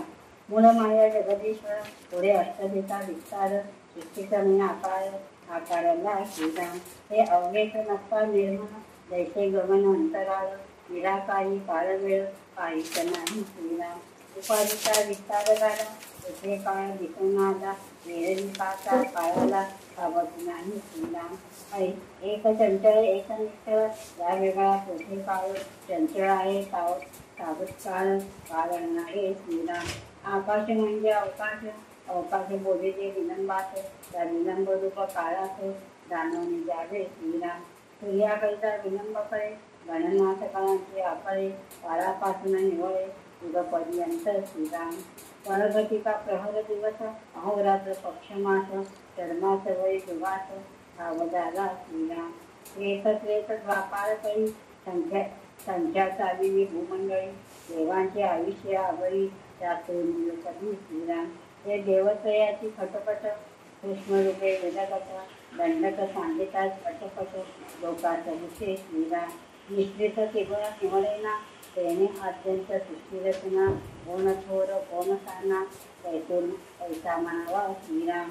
असोही जाणत्याची कामी, मेळता उभा तो जिंते क्रमे, प्रत्यय जाणताने परमे ठाई पाडावी श्रीराम. उत्पन्न काळ, सृष्टिकाळ, स्थितिकाळ, संहार काळ, आद्यंत अवघा काळ, विलंब रुची श्रीराम. जे जे जय प्रसंगी आले झाले, ते काळाचे नाव पहिले, बरे नसेला अनुमान आणले, तरी मुली ऐका श्रीराम. काळ, शीतकाळ, उष्णकाळ, संतोष काळ, सुख दुःख आनंद काळ, प्रत्यय येतो श्रीराम. प्रातःकाळ, माध्यान्ह काळ, सायंकाळ, वसंत काळ, सर्व काळ, कठीण काळ, जाणीले तशी श्रीराम. जन्मकाळ, बाळत्व काळ, तारुण्य काळ, वृद्धाप्य काळ, अंतःकाळ, विषम काळ, वेळ देते श्रीराम. सुकाळ आणि दुष्काळ, प्रदोष काळ, पुण्यकाळ, वेळा मिळवण काळ, तयास म्हणावे श्रीराम. असते एक वाचते एक, त्याचे नाव हीन विवेक, नाना प्रवृत्तीचे लोक, प्रवृत्ती जाणती श्रीराम. प्रवृत्ती चाले अलोमुखे, निवृत्ती धावे उरुमुखे, बुद्धमुखे नाना शिखे, विवेक जाणती श्रीराम. ब्रह्मांड रचना जेथून झाली, तेथे विवेकी निघाली, विवरता लाभली, पूर्वापार स्थिती श्रीराम. प्रपंच आपण परमार्थ पाहे, तोही ये स्थिती केला आहे, प्रारब्ध योगे करून आहे लोकांमध्ये श्रीराम. सकळांचे एकच मूळ, एक जाणते एक राष्ट्र, विवेकी करून तत्काळ लोक साधावा श्रीराम. सैत जन्माचे सार्थक, भले काळातील भय लोक, कारण मुळीचा विवेक पाहिला पाहिजे श्रीराम. विवेकहीन जे जन, हे जाणारे कशी समान, त्यांच्या ऐकता भाषण कर लोक पैसा श्रीराम. बरे आमचे काय केले, जे केले ते फळाचा आले, ठेविले ते उगवले, भोगिती आता श्रीराम. पुढेही करीतो पावे, भक्तियोगे भगवंत भावे, देवभक्त नेता अरुणावे, समाधान श्रीराम. किती करून नाही गेले, उभे आले आणि गेले, शहाणे होईन बोलले, काय सांगावे श्रीराम. येथील येत योगेची राहते, ऐसे प्रत्यातही येते, कोण काय घेऊन जाते, सांगा नाका श्रीराम. पदार्थी आता उदास, विवेक भावना सावकाश, येणे करिता जगदीश अलग लाभे श्रीराम. जगदीचा करिता लाभ नाही, कार्याकारण सर्व काही, संसार करीत असताही समाधान श्रीराम. मागा होते जनकाधिक, राज्य करिताही अनेक, कैसे आता पुण्यश्लोक चित्ते श्रीराम. राजा तुका मृत्यूला, लक्ष कोटी कविपदाला, तरी शोधीन सर्वाला मृत्यूचाही श्रीराम. ऐसे हे परादेवी केली, यामध्ये सुखणे पाहणे, नाना उद्वेग चिंता करणे, किती म्हणणे श्रीराम. हात भरला संसाराचा, नफा पाहावा देवाचा, तरी या कष्टाचा पर्यायी असतो श्रीराम. तुझी श्री दास बरे, गुरुशिष्य संवादे, काळभूत नाम माझा आश्वासन संपन्न श्रीराम. तर आता हे काळाची सांगितलेलं काळगणना आपल्याला भागवतामध्ये पण ऐकलो आपण. काळगणना म्हणजे कसं, किती घटका असतात, किती पळ असतात, किती निमिष असतात, हे सगळं आपण ऐकलेले आहात. त्याचा अभ्यास आपल्याला कळून घेण्यापुरतं ह्याच्यामध्ये आपल्याला सांगितलेलं आहे. आणि आपल्याला एक म्हणजे महत्वाचं हे आहे की काळगणना काय हे सुद्धा आपल्याला रामदास स्वामी सांगतात. म्हणजे आपण जे भागवत ऐकतोय, भगवद्गीता मधला 8वा अध्याय आहे अक्षर ब्रह्म म्हणून. तर अक्षर ब्रह्म जे आहे, क्षर हे चंचल आहे, अक्षर हे स्थिर आहे, हे आपल्या आत्म्यामध्ये आहे. क्षर जे आहे ते विलयास जातं, म्हणजे नाश पावतं, तर ते नाही. तर हे सगळं आपल्याला हे भगवद्गीतेमध्ये 8व्या अध्यायामध्ये श्रीकृष्णाने अर्जुनाला सांगितलेलं आहे. तेच ज्ञान आपल्याला ह्या 8व्या, इथं पण 8वंच आहे पा, भगवद्गीताचं 8वं अध्याय आहे, पण हे इथं 12व्या दशकामधलं 8वं समास आहे. तर हे काळ निरूपण म्हणूनच सांगितलेलं आहे. तर आता याच्यामध्ये त्यांनी काळ काय आहे हे पहिले आपल्याला समजून सांगितलेलं आहे. कशासाठी सांगितलेलं आहे तर ह्याचं काय म्हणून म्हणलेलं, पहिलं तर काय सांगितलंय, 2 प्रकारची काळ आहेत म्हणून सांगितलेले. कोणचं सांगितलेलं आहे तर ते 2 प्रकारची काळ कोणचे आहेत म्हणून म्हणलं तर, एक निश्चळ ब्रह्म हे अक्षर जे आपल्याला भगवद्गीतेमध्ये सांगितलेलं आहे, आणि दुसरी चंचळ माया ते क्षर हे ह्याच्यामध्ये सांगितलेलं आहे. या व्यतिरिक्त काळ म्हणून तिसरा प्रकारच नाही. जोपर्यंत चंचळ असते तोपर्यंत काळाचे अस्तित्व जाणवते. म्हणजे क्षरावरूनच आपण अक्षर समजून घेऊ शकतो. म्हणजे देहातूनच आपण कोणत्याही गोष्टीचं आपण उदाहरण घेतल्याशिवाय आपल्याला कळत नाही ना कोणत्याही गोष्ट. तर आता गोड आहे, गोड कसं आहे, आता हे गोड आहे बघ म्हणून म्हणतात आपण आपल्याला. असं म्हणल्यानंतर काय म्हणतो, कसं गोड आहे ग, कोणत्या प्रकारे, अगं आंब्यासारखं गोड आहे, साखरेसारखं गोड आहे, गुळासारखं गोड आहे, मधासारखं गोड आहे. म्हणजे गोडाचे प्रकार वेगवेगळे आहेत, पण त्याला आपल्याला एक उदाहरण द्यावं लागतं, तेव्हा कुठं आपल्याला कळतं. बरं, इतकं उदाहरण दिल्यानंतर सुद्धा आपल्याला स्वतः अनुभव केल्याशिवाय त्याची गोडी कळत नाही. तर हे उदाहरण फक्त उदाहरणापुरतंच असतं, पण अनुभव हे आपल्याला स्वतःलाच घ्यावं लागतं म्हणून सांगितलेलं आहे. तर त्याच्यानंतर त्यांनी काय सांगितलेलं आहे,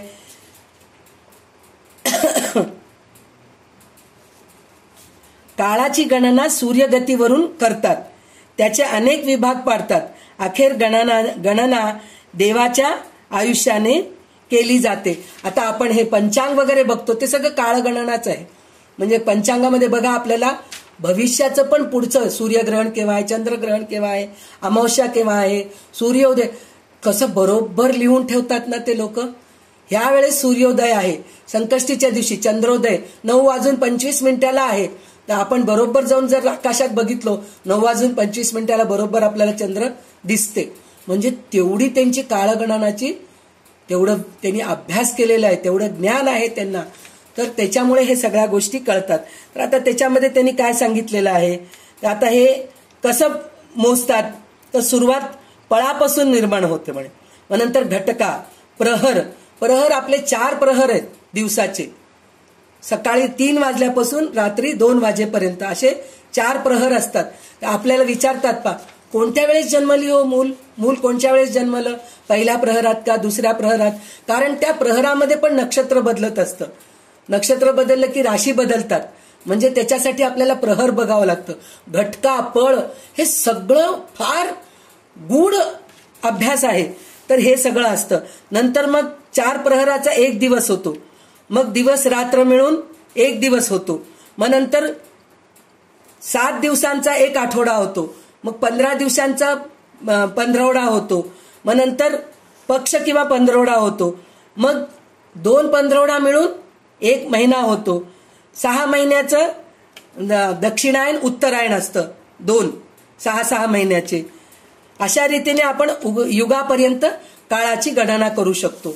हे आपल्याला ह्याच्यात समजून सांगितलेलं आहे. त्याच्यानंतर काय सांगितलंय त्यांनी, आता हे युगांचं आपल्याला कळालं.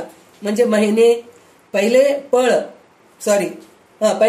नंतर घटका, नंतर प्रहर, दिवस, आठवडा, 15वडा, महिना, दक्षिणायन, उत्तरायण, मग नंतर 1 वर्ष. मग 1 वर्षांची युग होतात. तर त्या युगामध्ये काय कोणते कोणते युग झालेले आहेत म्हणून सांगितलेले आहेत. कृतयुग म्हणजे सत्ययुग, त्रेतायुग, द्वापार युग, आता आपण कलियुगामध्ये आहोत. अशी 4 युगे पृथ्वीवर चालली. त्याप्रमाणे शास्त्रात देवांची आयुष्य देखील खूप सांगितलेलं आहे. आता आपण ते सगळं हे करत बसायचं नाहीये. ब्रह्मा आणि विष्णू महेश या 3 देवांचे कार्य सूक्ष्म रूपाने वेगवेगळे चालू आहे, हे सुद्धा आपल्याला दिसतं. मग नंतर रज, सत्व, तम हे 3 गुण एकमेकात मिसळलेली असतात, एकमेकापासून त्यांना वेगळं करता येत नाही. म्हणजे माणसामध्ये 3 गुण असतात, पण कमी जास्त काही लोकांमध्ये रजगुण जास्त असतं, सत्वगुण तमोगुण थोडं कमी असतं. काही लोकांमध्ये तमोगुण जास्त असतं, रजोगुण सत्वगुण कमी असतं. काही लोकांमध्ये सत्वगुणच जास्त असतं. इतकं छान असतं सत्वगुण असलं तर. रजोगुण आणि तमोगुण कमी असतात त्यांच्यामध्ये. तर हे सगळे असतात म्हणून एकमेकात मिसळलेली असतात म्हणून सांगितलेले. सुरुवातीपासून शेवटपर्यंत सारी सृष्टी रचना त्रिगुणाच्या मिश्रणाने बनलेली आहे. त्यात कोणालाही मोठं म्हणता येत नाही, कोणालाही लहान म्हणता येत नाही म्हणून सांगितलेले. नंतर आता त्यांनी काळाच्या बद्दल सांगितलेले आहेत. कोणचे कोणचे काळ आहेत म्हणून सांगितलेले आहेत. उत्पन्न काळ, सृष्टी काळ म्हणजे जे उत्पन्न झालंय म्हणजे ब्रह्मानी निर्माण केलेलं, सृष्टी काळ, स्थिती काळ, स्थिती म्हणजे आता चालू असलेलं काळ, संहार काळ. हा सगळा काळ आरंभापासून अखेरपर्यंत विलंबरूपी आहे. आणि ज्या काळात जे प्रसंग घडते त्याचे नाव काळास देण्यात येते. म्हणजे आता सत्ययुग म्हणून जे आहे त्या काळाला सत्ययुग म्हणून का दिले? त्याच काळाला. तर त्या काळामध्ये सगळे खरं बोलत होते, खोटं कोणीच बोलत नव्हते. मग त्याच्यानंतर काय सांगितले? त्रेतायुग म्हणून सांगितले. त्रेतायुगामध्ये रामाचं जे रामायण झालेलं जे हे आहे ना ते त्रेतायुगामध्ये झालेलं आहे. म्हणजे रामासारखं तिथं आदर्श मर्यादा पुरुषोत्तम जे होते त्याला अनुसरून त्या ह्याला त्रेतायुग म्हणून नाव दिलेलं आहे. आणि द्वापार युगामध्ये श्रीकृष्णाचं झालेलं आहे. तर तिथं द्वापार युग झालेलं आहे तिथं, म्हणून त्या युगाला द्वापार म्हणून नाव दिलेलं आहे. आता कली म्हणजे काय? सगळं वाईट गोष्टी जास्त होत आहेत म्हणून कलिकाळ म्हणतात ह्याला. आपण जे आहेत आता आपण सध्या कलिकालामध्ये आहोत. आणि त्याच्यानंतर काय? आता पर्जन्य काळ म्हणजे पाऊस पडतं त्याला पर्जन्य काळ म्हणतात. शीतकाळ म्हणजे थंडीचे दिवस. उष्णता काळ, संतोष काळ म्हणजे आपण आनंदात असतो ते संतोष काळ. सुखदुःख, आनंद काळ, या हे सगळे आपल्याला या काळात अनुभव येतो. आणि आता ह्याच्यामध्ये आपल्याला प्रातःकाळ सांगितलेत म्हणजे एकदम सकाळी. माध्यान्ह काळ दुपारचं, सायंकाळ, वसंत काळ, पर्व काळ, कठीण काळ हे लोक जाणतात, हे सगळं माहिती आहे आपल्याला. जन्मकाळ म्हणजे जन्मलेलं. नंतर बालपणाचा काळ, तारुण्य काळ, वृद्धापकाळ, अंतकाळ. हे आपल्या सगळ्यांच्या आयुष्यामध्ये येतं. कोणचं येतं? जन्मकाळ येतो, बालपणाचा काळ येतो, तारुण्य काळ येतो, वृद्धापनाचा काळ येतो, अंतकाळ येतो. नंतर त्याच्यामध्ये अजून एक काय सांगितलेलं आहे? सुकाळ आणि दुष्काळ. सुकाळ आणि दुष्काळ म्हणजे सुपीकता, आपल्याला सगळं काही चांगलं मिळतंय हे सृष्टीमध्ये पण आपल्या संसारामध्ये पण आपल्या आयुष्यामध्ये सुद्धा सुकाळही असतो, दुष्काळही असतो. दुष्काळामध्ये आपल्याला सगळं दुःखच भोगावं लागतं, ते आपल्या कर्माचे भोग आहेत. सुकाळ म्हणजे आपण चांगले कर्म केलो तर आपल्याला सगळं चांगलंच पाहायला मिळतं, आपल्या आयुष्यात सगळं चांगलं घडत असतं. प्रदोष काळ, पुण्यकाळ या सगळ्या वेळांना मिळून काळ असे म्हणावे. म्हणून आपल्याला हे काळगणनाची थोडी माहिती झाली आहे. आता ह्याच्यानंतर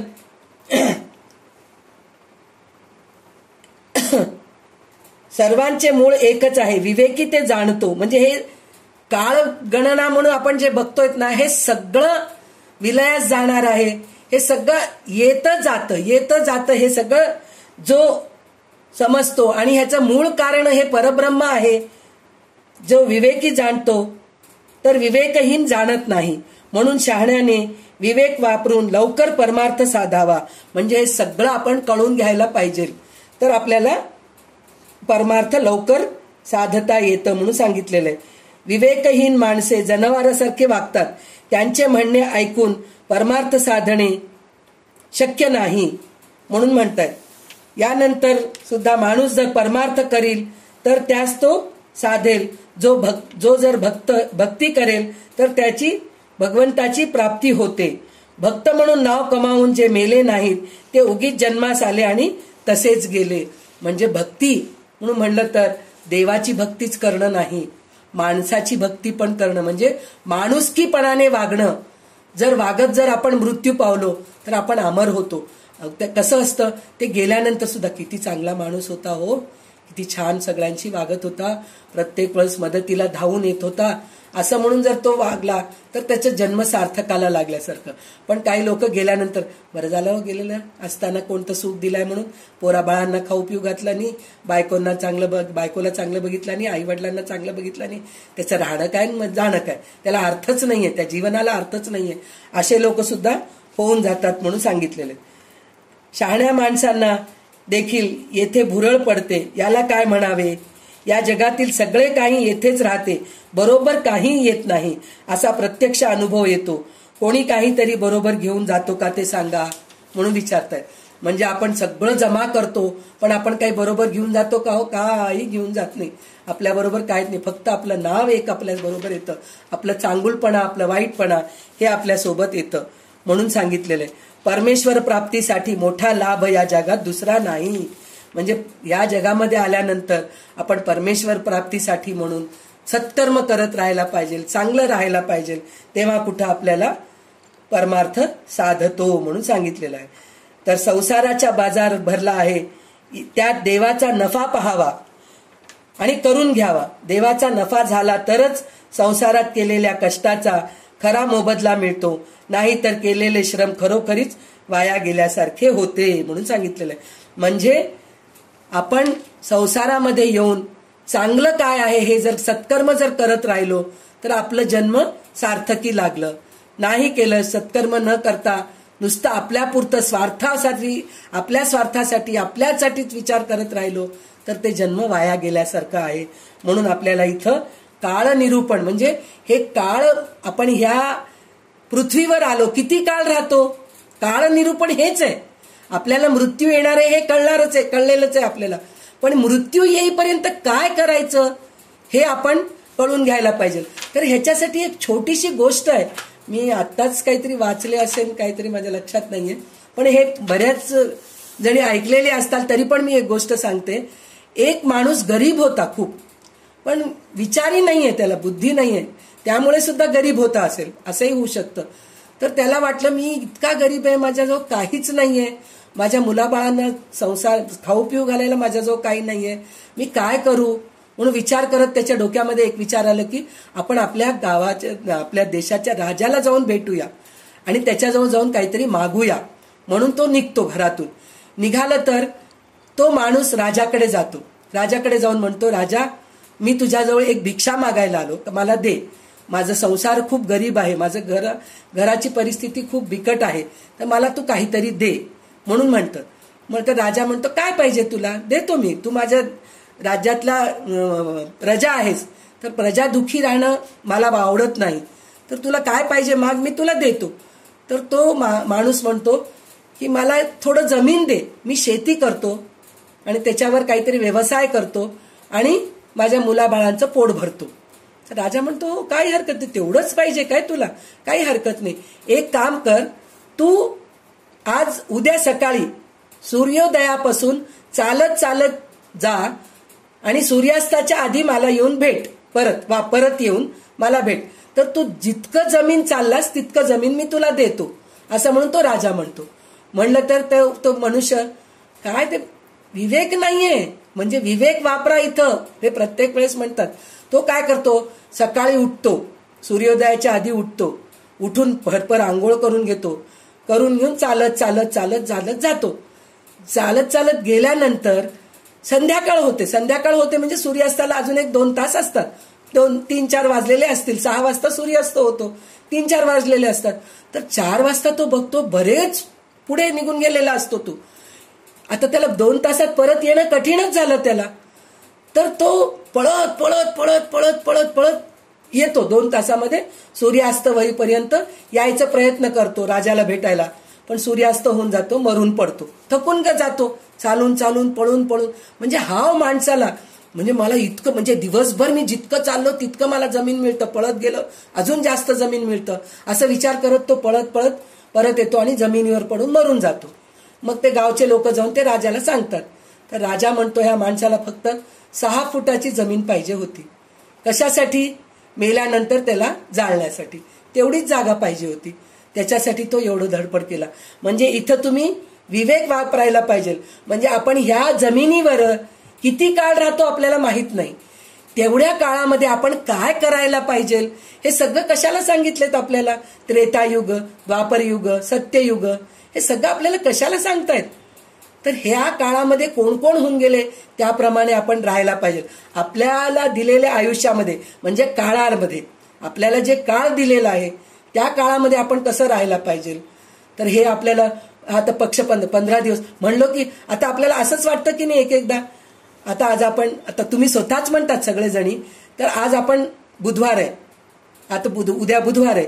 उद्या बुधवारच्या दिवशी ललिता सहस्रनाम 3 ते 5 वाजेस्तर असतं, आपल्याला ऐकायचं असतं. संध्याताई छान सांगतात, निरूपण करतात त्याचं. तर त्या दिवशी आपल्याला जमत नाही, काहीतरी कारणामुळे जमत नाही. कोणीतरी येणार असतं, काहीतरी असतं. मग त्या दिवशी आपल्याला ते येणारे येतही नाहीत आणि आपल्याला इथं क्लासही अटेंड होत नाही. म्हणजे हेही होत नाही, तेही होत नाही. तर आपल्याला त्या दिवशी काय वाटतं, आजचा दिवस वाया गेला हो. आज ऐकणंही झालं नाही, हेही झालं नाही, झोपही झाली नाही, काही झालं नाही. मैत्रीण येणार होती ती पण आली नाही, सगळं वाया गेलं पाहून. म्हणजे एक दिवस आपण वाया गेलं तर आपण असं म्हणतो, ऐकायला नाही मिळालं तर आपल्याला मनाला खंत वाटतं की नाही, एक दिवस वाया गेलं. तसं आपलं आयुष्य पूर्ण वाया जातोय, आपण काही करतच नाहीयेत, सत्कर्मच करत नाहीयेत. तर ह्याच्यासाठी हे काळगणना काय आहे हे आपल्याला कळून घेण्यासाठी म्हणून आपल्याला रामदास स्वामी सांगितलेलं आहे. म्हणजे आपल्याला दिलेलं काळ सत्कर्मी उपयोगाला आणायला पाहिजे, नाहीतर आपलं जन्म व्यर्थ आहे, वाया गेलं असं समजायला पाहिजे. तर ह्या आपल्याला काळ निरूपण मध्ये हे आपल्याला कळालेलं आहे. आता इथं यत्न शिकवण म्हणजे प्रयत्न काय आहे हे आपल्याला ह्याच्यामध्ये सांगितलेलं आहे 9व्या समासामध्ये.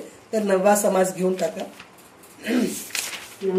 समास 9वा यत्न शिकवण. श्रीराम. दुर्बलन आचारी घोरग्रस्त, आळसी पाताळ दिनग्रस्त, मूर्खपणे अर्धे व्यस्त, काहीच नाही श्रीराम. खाया नाही, जेवाया नाही, देया नाही, नेताया नाही, अंतराया नाही, पांघराया नाही, पोपट नाही अपाही श्रीराम.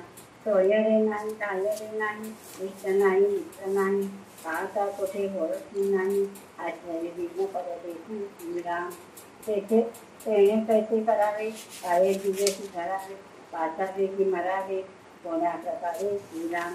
असे कोणी येथे पुसिले, कोणी येथे उत्तर दिले, ज्योती सावध ऐकिले, पाहिले आता श्रीराम. लहान थोर काम काही वेळा वेगळे होत नाही, कारण त्या सावध पाहिली सदैव होती श्रीराम. अंतरी नाही सावधानता, येत नाही ठाकेना होता, सुख संतोषाची वाता तेथे कैसी श्रीराम. म्हणून आळस सोडावा, यत्न साक्षेपे जोडावा, दुष्टितपणाचा मोडावा, आरागळे श्रीराम. प्रातःकाळी उठत जावे, प्रातस्मराने करावे, नित्यनेमे स्मरावे, पाठांतर श्रीराम. मागील विचारांनी पुढे पाठ, निम धरावा निकट, बाष्कळपणाची वटवट, करेत नये श्रीराम. दिशेकडे दुरी जावे, सुचिस्मंत होऊन यावे, येता काहीतरी आणावे, येथे खोटे श्रीराम. वस्त्रे घालावी प्रेम, करावे चरण शाळण, देवदर्शन देवाचरण, यथा सांग श्रीराम. काही फळाहार घ्यावा, पुढे व्यवसाय करावा, लोक आपला करावा, म्हणत लावा श्रीराम. सुंदर अक्षर लिहावे, स्पष्ट नेमस्त वाचावे, निवड जाणावे, अर्थांतर श्रीराम. नेमस्त लेखके पिसावे, विषद करून सांगावे, सत्य विण बोलावी, त्याची पाप श्रीराम. सावधानता असावी, इति मर्यादा राखावी, जनासमान्य ऐकू करावी, तिथी श्रीराम. आलियाचे समाधान, हरिकथा निरूपण, सर्वदा प्रसंग पाहिणी, वर्तत जावे श्रीराम. सारथाची मुद्रा शुद्ध, अर्थप्रमेय अन्वय शुद्ध, गद्यपद्ये दृष्टांत शुद्ध, अन्वयाचे श्रीराम. गाणे वाजवणे नाचणे, हस्तन्यास दाखवणे, सभारंजके वचने, आरकथा छंदबंध श्रीराम. बहुतांचे समाधान राखावे, बहुतास मानेल ते बोलावे, विलग पडून येणारे अतिमध्ये श्रीराम. लोकांच उदंड बाजी आणि लोकांचे उकलावे हृदय, तरी मग स्वभावे होय नामबोध श्रीराम. भक्ती ज्ञान वैराग्य योग, नाना साधनाचे प्रयोग, देणे तुटे भवरोग, म्हणून मात्रे श्रीराम. तैसे बोलणे बोलावे, तैसेची चालणे चालावे, मग महानतया स्वभावे अंगी बाणे श्रीराम युक्तिवेण साधिरा योग व दुराशेचा रोग अंगदीच्या लोकांचा भोग उभा केला श्रीराम ऐसे न करावे सर्वथा जन्नाथ पावू नये बेथा हृदय चिंतावे समर्था सगुणार्थ घेतली श्रीराम उदास वस्तीचा मानावे त्यांना विशेष कथा निरूपण रामकथा ब्रह्मांड वेगुण पहिला ज्ञानी श्रीराम सांग महानचे संगीत गाणे तेथे वैभवाचे काळू अभा माझी तारांगणी ऐसे लोक श्रीराम आकल बंद नाही तेथे अवघे तेथे तेथे आकले विनते काय आहे श्रीराम घालून आकलेचा पवार गावे ब्रह्मांडावर दार तेथे त्याची आणि देवाळ भयंकरपणे श्रीराम येथा आशंका सुटे बुद्धी येतली प्रवेशनी काही एका आशा वाढली अंतःकरणी श्रीराम येथीचे दास बोधे गुरु शिष्य संवादे नाम संपन्न श्रीराम. तर आता इथं जे आळशी लोक असतात आणि जे सारखं रडगाणं रडत राहतात पहा, त्यांच्यासाठी काय करावं हे सुद्धा आपल्याला रामदास स्वामी इथं समजून सांगितलेले आहेत. म्हणजे काही लोक असतात पहा, आयुष्यामध्ये त्यांचं काही हेच उरलेलं नसतं, कशाला जगावं, काही अर्थ आहे काय जगण्याला, मी जगण्यात काही हेच नाहीये हे असं म्हणून दुसऱ्या स्वतः तर आनंदी राहतच नाहीत, समोरच्या माणसांना सुद्धा कंटाळून सोडतात. काय करावं, सारखं पाय दुखत असतात, रात्री झोपच येत नाही, जेवणच जात नाही बरोबर, कंटाळा येतो, हो काय जगण्यात अर्थ नाही, माझ्याशी कोणी बोलत नाहीत, माझ्याजवळ कोणी येत नाहीत, हेच रडगाणं असतं त्यांचं सारखं. माझी शुगर वाढलेली आहे, माझी बीपी वाढलेली आहे, मध्येच गोळी घेतलं की शुगर कमी होऊन जातं, एकदम लो शुगर होतं, एकदम लो बीपी होतं, म्हणजे सतत रडगाण्याचंच बोलणं असतं. तर त्यासल्या लोकांच्या सहवासात राहण्यात काही अर्थच नाहीये. तर त्याच्यासाठी काय करावं, प्रयत्न करा तुम्ही, म्हणजे ते न होण्यासाठी म्हणून आनंदी राहायचा प्रयत्न करा. हे आपण साधारण माणसाचं मी उदाहरण सांगितलेलं आहे. पण रामदास स्वामी म्हणजे खरं माणूस कसं राहायला पाहिजे हे आपल्याला सांगितलेलं आहे. काय सांगून ठेवलेलं आहे त्यांनी पहा, किती छान. म्हणजे मला असं आश्चर्य वाटतं की किती छोट्या छोट्या गोष्टी त्यांनी आपल्याला समजून सांगितलेल्या आहेत. पहा काय सांगितलेले आहेत.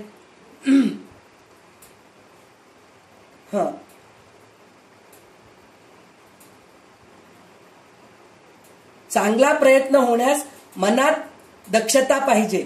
मनुष्याच्या अंगी सावधानता नसेल तर त्याच्या हातून शेवटपर्यंत प्रयत्न होत नाही म्हणून सांगितलेलं आहे. तर आळस झाडावं पहिले आपल्या अंगातून, तर आपल्यामधलं उत्साह वाढतं आणि चिकाटीने प्रयत्न करावं म्हणून सांगितलेलं आहे. तर त्याच्यासाठी काय करावं माणसाने, साधारण गोष्टी सांगितलेल्या आहेत. त्या काळच्या प्रमाणे माणसाने नेहमी सकाळी लवकर उठावे. सगळ्यात पहिलं ते आहे, माणसाने सकाळी लवकर उठावे, उठल्यावर भगवंताचे स्मरण करावे, पूर्वी जे पाठ केलेले असेल त्याची उजळणी करावी. पूर्वी पाठ केलेल्याची उजळणी आणि नवीन काहीतरी नवीन पाठ करावं, हे दृढ नियम राहायला पाहिजे. वायफळ बडबड करू नये. मग दूर कुठेतरी जाऊन शौचास जावे आणि निर्मळ होऊन यावे. म्हणजे पहिल्या काळात संडास बाहेर राहायचं, जेवण घरी राहायचं. आता जेवण बाहेर आहे, संडास घरामध्ये, असं झालेलं आहे परिस्थिती आपली. तर त्या काळात त्यांनी बाहेर जा म्हणून सांगितलेले आहेत त्यांनी. आणि पाय धुवावे. आपण धुतलेले आपले कपडे आपण पिळून वाळत घालावे, दुसऱ्यांना सांगू नये. म्हणजे बघा, एवढ्या छोट्या छोट्या गोष्टी आपल्याला समजून सांगतायत. नंतर देवपूजा, देवदर्शन व्यवस्थित करावे. हे झाल्यावर काही फलाहार करावे. फलाहार करा म्हणून सांगतायत, म्हणजे ब्रेकफास्ट करा, थोडंसं काहीतरी खा तुम्ही. मग आपला जो व्यवसाय असेल तो करावा. लोकांमध्ये आपला आहे कोण आणि आपला नाही कोण हे ओळखून चालावे. लिहिताना अक्षर सुंदर लिहावे, वाचताना स्पष्ट बरोबर वाचावे. पुन्हा पुन्हा विचार करावे. कोणास काही सांगायचे झाल्यास नीट उकलून स्पष्ट करून सांगावे. स्वतःला अनुभव आल्या वाचून ज्ञानाचा गप्पा मारणे हे पापच आहे. म्हणजे मला काय माहित, स्वतः कोरडे पाषाण, दुसऱ्या सांगे ब्रह्मज्ञान, स्वतः कोरडे पाषाण, दुसऱ्यांना सगळं सांगत बसायचं, असं नाही करायचं, तसं नाही करायचं, हे करायचं ते करायचं म्हणून सांगायचं. स्वतः काही करायचं नाही. स्वतः मात्र नुसतं बसायचं, झोपायचं, खायचं प्यायचं, असंच राहायचं. तर पहिले आपण करावं मग दुसऱ्यांना सांगावं म्हणून असं सांगितलेलं आहे त्यांनी. हे जर आपण न करता दुसऱ्यांना सांगत गेलो तर हे पाप आहे म्हणून समजावं. आणि नेहमी सावधानता राहावं म्हणून सांगितले. नीती मर्यादा सांभाळून वागावे म्हणजे मोठ्यांशी कसं बोलावं, लहानांशी कसं बोलावं. लहानांशी बोलताना सुद्धा आपण सतत रागवत जर बोललो तर लहान आपल्याला किंमत देतील का? लहाने मुलं नाही देत.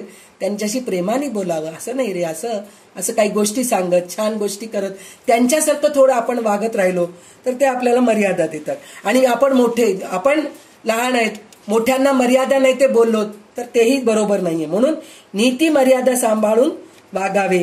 कोणतेही काम करायस झाल्यास लोकांना ते पसंत पडेल अशा रीतीने करावं.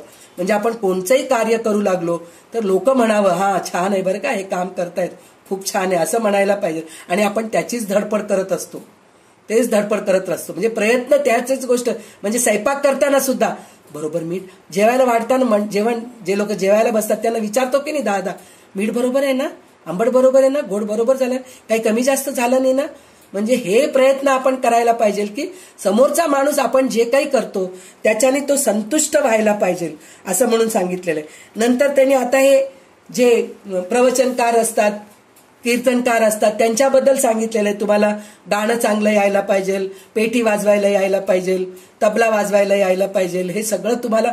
आणि कीर्तनामध्ये नाच करायला सुद्धा यायला पाहिजे, हे सुद्धा असतं. म्हणजे हे सगळं जर केलात तर तुम्ही लोकांना आवडतात. आणि श्रोत्यांना फार कंटाळ येईल अशी कथा करू नये.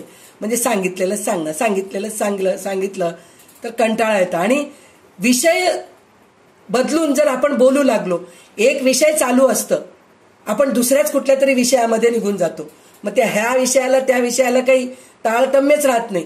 म्हणजे त्याच्यासाठी म्हणून ते तितकं व्यवस्थित ध्यान, म्हणजे त्या ठिकाणी लक्ष देऊन आपण तसं बोलायला पाहिजे. कंटाळवाणं आपण बोलू नये. आणि आपण जर कथा निरूपण करत असतो तर त्याच्यामध्ये भक्ती राहायला पाहिजे. भक्ती झालं की मग ज्ञान यायला पाहिजे आपल्याला. त्याच्यामध्ये ज्ञान आल्यानंतर वैराग्य पण यायला पाहिजे. असं करून लोकांचं उद्धार करावं म्हणून सांगितलेलं आहे त्यांनी. त्यांचा म्हणजे श्रोतांचा, म्हणजे ज्यांना आपण जे सांगतो, ऐकणारे जे आहेत त्यांचं भवरोग नाहीसं व्हायला पाहिजे. म्हणजे त्यांचे दुःख, म्हणजे आता एखादी बाई आली, एखादा माणूस आला, तो आता तेच सांगायला लागला, हे होऊ लागले, ते होऊ लागले, असं होऊ लागले, कंटाळवाणा तो बोलू लागला. तर त्याच्याशी इतकं चांगलं बोलून त्याला समजून सांगायला पाहिजे की उद्या आला तेव्हा पुन्हा तो हे बोलणार नाही, मला असं कंटाळ येऊ लागले, नाही हो काल तुमच्या बोलण्याने मला बरं वाटलं, मी उद्यापासून तुमच्या अभ्यासाला येईन बरं का, भगवद्गीतेच्या क्लासला येईन, मी उद्यापासून दासबोध ऐकायला येईन, असं काहीतरी बोललं तर ते उपयोगाचं आहे. नाहीतर काहीतरी बडबड बडबड बडबड करू लागलं तर कोणी ऐकायला येणार नाही आणि कंटाळवाणं होऊन जातं. म्हणून हे महंताची लक्षणं आहेत म्हणून सांगितलेलं आहे. जसं चंद्राभोवती तारा जमतात त्याचप्रमाणे असल्या महंताबरोबर, म्हणजे जर चांगलं बोलू लागलं तर माणसं त्यांच्याबरोबर जमा होतात म्हणून सांगितलेलं आहे. तर आता अशा रीतीने मूळ शंकेचे येथे म्हणजे प्रयत्न कसं करावं हे आपल्याला कळालेलं आहे, निराकरण झाले. प्रयत्न करायला हवा हे बुद्धीला पटले, त्यामुळे आपल्याला भाग्याचे दिवस येतील अशी आशा अंतःकरणात उदयाला पावेल. म्हणजे हे जर आपण सगळं चांगलं ऐकलो तर आपल्यामधलं पण आशा उत्पन्न होते चांगल्या गोष्टीची आणि आळस निघून जाते. हे आपल्याला ह्या समासामध्ये कळालेले. आता एक 5 मिनिटं उरलेले, अजून एखादं 10 मिनिटं इकडं तिकडं होईल. शेवटचं उत्तम म्हणजे ह्या दशकातलं शेवटचं समास 10वा समास जो आहे उत्तम पुरुष निरूपण, हे लवकरच संपेल. ह्याच्यात जास्त काही हे करायचं नाही आपल्याला. आपण सगळे उत्तमच आहात, पुन्हा त्याला काही सांगायची गरज नाहीये. तरी पण आता हे उत्तम निरूपण समास जे आहे आपण समाप्ती करून आजचा आपण क्लास समाप्त करूया. तर आता हे शेवटचं समास सुद्धा वाचून घ्या विमलताई. 40 ओवी आहे, वाचून घ्या पूर्ण एकंदरीत, नंतर आपण थांबूया. मग काही उत्तम पुरुष निरूपण. श्रीराम, आपण एकटेच जेवण उरले ते अन्न वाटणे, परंतु वाया दवडणे अधर्म नव्हे. श्रीराम, त्याचे ज्ञान सुस्तवावे, त्याचे ज्ञान जगात सांगावे, रतेन पुढे नेतावे, बुडतयासी. श्रीराम.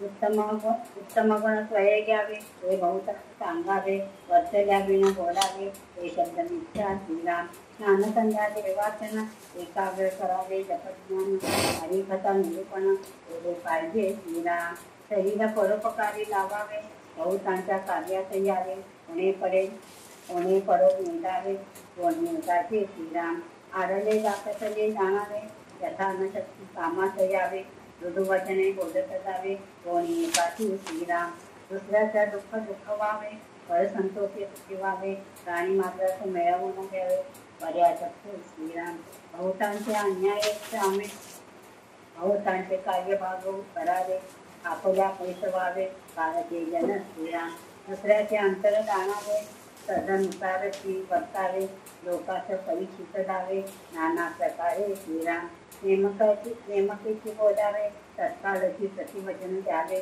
कदापि रागास न यावे श्यामरूपे श्रीराम आलस्य अवघात दौडावा दंडची करावा शब्दमत्सर न करावा कोणी एकाचा श्रीराम उत्तम पदार्थ दुसऱ्यास द्यावा शब्द निवडून बोलावा सावधपणे कवित द्यावा संसार आपला श्रीराम मरणाचे स्मरण असावे हरिभक्तीचं सादर व्हावे मरण कीर्तीत ओरवावे येणे प्रकारे श्रीराम नेमकपणे वर्षो लागला तो बहुतास कळवाला सर्व आर्जवी तयाला कार्य म्हणजे श्रीराम ऐसा उत्तम कोणी विशेष दया असतो म्हणावे पुरुष दयाच्या भजने जगदीश म्हणजे श्रीराम उदंड धिक्कारून बोलती तरी जळ नेदारी शांती विजनास मिळवण्यासाठी धन्य साधो श्रीराम उत्तम गुणी शृंगारला ज्ञान वैराग्य शोभना तोचे एक जाणावा बला हो मंडळी श्रीराम स्वये आपण कष्टावे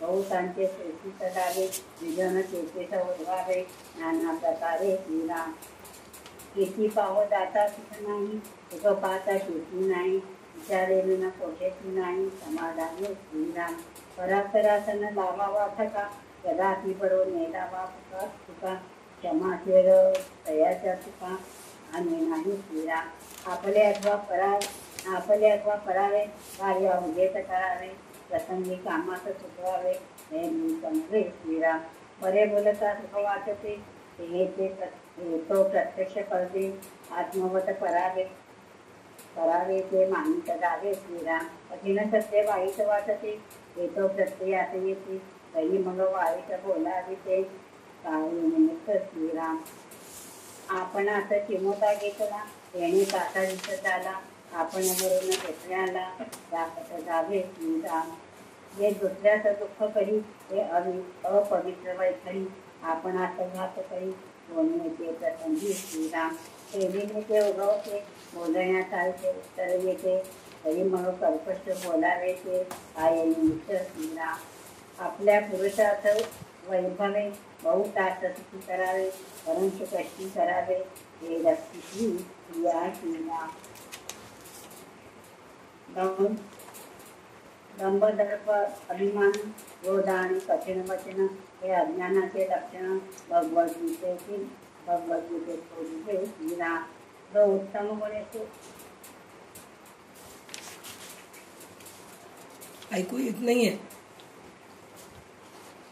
जो उत्तम गुणे शोभिला तोची पुरुषमाला महाबला चित्त लोक तयाला शोभित श्रीराम शब्दज्ञान त्याची स्मरणाचे गमन भले त्याचे अवलोकन कदापि न करती श्रीराम मनापासून भक्ती करणे उत्तम गुण अत्यंत अगत्य धरणे दया महापुरुषा कारणे गंगेत येती श्रीराम ऐसा जो महानुभाव तेणे करावा समुदाव भक्ती योगे देवादिदेव आपला करावा श्रीराम आपण अवचिते मरून जावे मग भजन कोणे करावे त्याकरवी भजनाचे लावावे बहुत लोक श्रीराम आमची प्रतिज्ञा आहे काही न मागवे शिष्याची आपण मागे जगतिकाची भजत जावे श्रीराम या कारणे समजावं त्याला पाहिजे मोह खावं हातोपाठी देवादिदेव होळीचा करावा श्रीराम आता समुदायाकाळी पाहिजे ती दोन्ही लक्षणे शेवटी येते सावधपणे मन घालावे श्रीराम प्रेम बहुत असं घडे भक्ती हे रूपणी प्रबोध शक्ती बहुतांचे मनोगत हाती घेतले पाहिजे श्रीराम मागा बोललेले उत्तम गुण दयाचं मानवी प्रमाण प्रबोध शक्तीचे रक्षण पुढे चाले श्रीराम बोलण्यासाठी चालणे लय करून बोलणे दयाची वचने समान माहिती करी श्रीराम जे जे जनात मानेना ते ते जनही मानेना आपण एकला जननाना सृष्टीमध्ये श्रीराम म्हणून सांगायची असावे मानत मानत शिकवावे हळूहळू सुलभता न्यावे विवेकाने श्रीराम परंतु एक विवेकाची कामे विवेकी करील इतर ते बापुरे भ्रमी बांधवत लागले श्रीराम कौसाची बांधता ऐकला सैन्यावाचून पुरविला त्या काळी बहुताला राजवीरा खावे श्रीराम चित्ती दास बोधे दूषित संवादे उत्तम पुरुष निरूपण नाम समपदावा संपन्न श्रीराम. तर इथं उत्तम पुरुषाचे गुण सांगितलेले, उत्तम पुरुष कसा असतो हे आपल्याला सांगितलेले. तर हेच उत्तम पुरुषाचे जे लक्षण जे आहेत ना, गीताच्या 16व्या अध्यायामध्ये दैव असुर संपत्ती विभाग योग म्हणून जे आहे की नाही, त्याच्यामध्ये हे आपल्याला पूर्ण समजून सांगितलेलं आहे. तर त्यातले आपण जर 3-4 श्लोक जर घेतलो तर हे पूर्ण समासाचा आपल्याला अर्थ कळून जातं. तर ते कोणते 4 श्लोक आहे ते पण आपण थोडं बघूया. आणि इथं तेच आहे, म्हणजे आपल्याला कळून घेण्यासाठी म्हणून मी ह्याचा आधार घेतेय, गीतेचा आधार घेतेय. तर पण पहिले आपल्याला काय सांगितलेत रामदास स्वामींनी, हे खरं खूप महत्वाचं आहे. तर आपण यथेच्छ जेवावे, म्हणजे आपण यथेष्ट जेवणे, उरले ते अन्न वाटणे, परंतु वाया दडवणे हा धर्म नव्हे म्हणून सांगितलेलं आहे. म्हणजे आपण घरी स्वयंपाक करतो, दररोजच आपण स्वयंपाक करतो, तर थोडं उरतं, आपल्याला डस्टबिन मध्ये टाकायला आवडतं का, फेकून द्यायला आवडतं का? आपण काय म्हणतो, उद्या सकाळी कुत्रं येईल त्याला तरी घालू, आता गाई येत नाहीये जाऊ दे, कुत्र्याला तरी देऊ, कोणी भिकारी आलं तर देऊ, नाहीतर कामवाली घेऊन जात असेल तर तिला घेऊन जाऊ दे, असं आपण जे विचार करतो की नाही. म्हणजे शिजवलेलं जे अन्न आहे ते आपण असं वाया घालतो का? नाही घालत. म्हणून आपण भरपूर जेवण संपवून टाकतो का? जर भरपूर जेवण संपवलो तर अपचन होतं ना आपल्याला. तर त्याच्यासाठी आपण आपल्याला पोटाला जेवढं पाहिजे तेवढं जेवण उरलेलं आपण गरीबाला देऊन टाकतो. आजूबाजूला कोणी सिक्युरिटी असेल, आजकाल आपल्याला शेतकरी वगैरे असे कोणी कामवाली जवळपास दिसणार नाहीत, हे सिक्युरिटी वगैरे लोकच दिसतात, त्यांना आपण जाऊन देऊन येतो. अशा सगळ्या गोष्टी होत असतं. तर जसं ते करतो ना, त्याचप्रमाणे किती छान सांगितलेत पाय, आपण स्वतः आत्मज्ञानाने तृप्त व्हावे, म्हणजे आपण चांगले चांगले ग्रंथ वाचावं आणि आपण आत्मज्ञानाने तृप्त व्हावे, समाधान पावावे, मग तेच ज्ञान लोकांना शिकवावे. ज्ञान सुद्धा तसंच आहे. नुसतं मी एकटीच वाचते, मी एकटीच अभ्यास करते आणि मी एकटीच छान समजून घेते असं नाही. मला जे काही समजलं ते मी 4 लोकांना सांगायचा प्रयत्न करावं, ऐकणाऱ्यांना. बरं का, उगीच जाऊन कोणासमोर जाऊन बडबड जर करत बसलं तर वेड्यातच काढतात आपल्याला. तर आपल्याला जे ज्ञान कळालेलं आहे, समोरच्या माणसाला सुद्धा दिसतं थोडं की अरे बाबा त्याला इंटरेस्ट आहे, त्याला जर आपण सांगितलं तर त्याचं चांगलं होईल. म्हणजे चांगलं होईल कसं होतं, म्हणजे जो स्वतः उत्तम पोहतो व तरतो त्याने बुडणाऱ्या माणसाला वाचवावे व तारावे हे योग्यच आहे. म्हणजे आपल्याला जे ज्ञान आहे ते दुसऱ्यांना सांगून त्याचं उद्धार करावं. त्याचा अर्थ असं की आता फक्त ब्रह्मज्ञानच, किंवा मी लगेच दासबोध सांगायला सुरू करते, लगेच मी महाभारत सांगायला सुरू करते, रामायण सांगायला सुरू करते, असं नाहीये. तुम्हाला जे स्वयंपाकाचं ज्ञान आहे, एक गरीब बाई आहे, तिला बिचारीला स्वयंपाक कसं करावं, चविष्ट कसं करावं माहित नाही, तर तुम्हाला चविष्ट कसं करावं माहित असतं, तर तिला प्रमाण सांगावं, अगं हे इतकं वाटी घे, इतकं वाटी घे, असं कर, जा 4 लोकांच्या घरी जाऊन 4 कामं घेऊन ये, स्वयंपाक कर, तुझं पोट भरतं. मग तिला वाटतं ताई खरं तुम्ही किती छान सांगितलं तो, मला हे भाजी कसं करायचं माहित नव्हतं, तुम्ही सांगितल्यामुळे मला हे भाजी कसं करायचं कळालं. तिला ते ज्ञान दिलं की नाही. काही लोकांना शिवण शिकायची इच्छा असते, गरीब असतात त्या लोक, ते बायका, तर तिला शिवण शिकवा. तिला म्हणा अगं आता तू शिवण शिकलीस ना, कुठेतरी एक बोटिक मध्ये जा, मशीनवर बसून दिवसभर बसव, 4 पैसे कमवून घे, असं सांगू शकतो. नाहीतर जाग 4 लोकांच्या घरी जा, भांडे घासून ये, 4 पैसे मिळते तुला. असं रिकाम्या बसल्या लोकांना चांगलं ज्ञान देऊन त्यांचं पोट पाण्याची व्यवस्था करणं हे खूप उत्तम पुरुषाची लक्षणं आहेत. हे सगळ्यात पहिले. त्याच्यानंतरचं जे उत्तम लक्षणं जे सांगितलेले आहेत की नाही, ते कोणचं आहे? अभयम सत्व संशुद्धीर ज्ञानयोग व्यवस्थिती दानम दमश्च यज्ञश्च स्वाध्यायस्तप आर्जव. आपल्याला भगवद्गीतेमध्ये 26 उत्तम गुण सांगितलेले आहेत, फक्त 6 दुर्गुण सांगितलेले आहेत. ते 6 दुर्गुण सोडलोत तर 26 उत्तम गुण आपल्याला आपण होऊनच येतात. तर ते कोणचे आहेत 26 गुण म्हणून म्हणलं तर भय हे सगळ्यात पहिले, म्हणजे भय राहू नये, भीती राहू नये आपल्याला. नंतर निर्मळता, आपल्या मनात एकदम आपण निर्मळ राहायला पाहिजे, म्हणजे मळ राहायला पाहिजे, मनात एक बाहेर एक असं नाही राहायला पाहिजे. तत्वज्ञानाकरता ध्यान योगात निरंतर दृढ स्थिती राहायला पाहिजे आणि सात्विक दान करायला पाहिजे, इंद्रियांचे दमन करायला पाहिजे, भगवान देवता आणि गुरुजनांची पूजा करायला पाहिजे, तसेच अग्निहोत्री इत्यादी उत्तम कर्माचे आचरण. हे सगळं आपल्याला रामदास स्वामी सांगितलेलंच आहे, ह्याच्यामध्ये सांगितलेलंच आहे. त्याचप्रमाणे वेदशास्त्राचे पठण पाठण, भगवंताच्या नामाचे व गुणांचे कीर्तन, स्वधर्माचे पालन करण्यासाठी कष्ट सोसणे आणि शरीर व इंद्रियांसह अंतःकरणाची सरलता. म्हणजे कष्ट सोसणे म्हणजे आपल्या अंगाला टोचून घ्या, चिमटून घ्या असं करायचं नाही. म्हणजे लोकांसाठी सुद्धा काही वेळेस मला होत नाही हो, मला जाऊन त्यांच्याकडे मदत करणं, कोणाच्या तरी घरी लग्न आहे, काहीतरी फराळाचं करतायत तर आपण जाऊ, तुम्ही केटरिंगला देऊ नका हो, मी येते मदत करायला, थोडी चकल्याच करायचेत ना, मी येते, मी पिळून देते, तुम्ही तळा, नाही तर तुम्ही पिळून द्या, मी तळते, असं काहीतरी आपण मदत, कष्ट करायला तत्पर राहायला पाहिजे.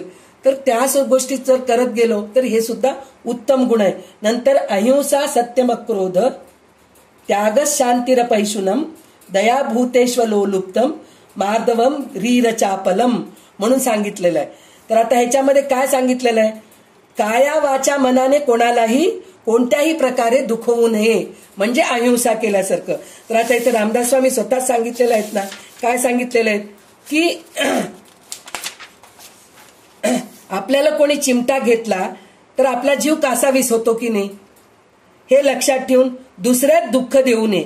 ज्या बोलण्याने दुसऱ्याच दुःख होते, जी वाणी दुसऱ्याच दुःखी करते ती वाणी अपवित्र होय. कोणा एखाद्या प्रसंगी ती आपल्याला स्वतःच्या देखील घात करते आणि जे बी पेरतो तेच उगवते.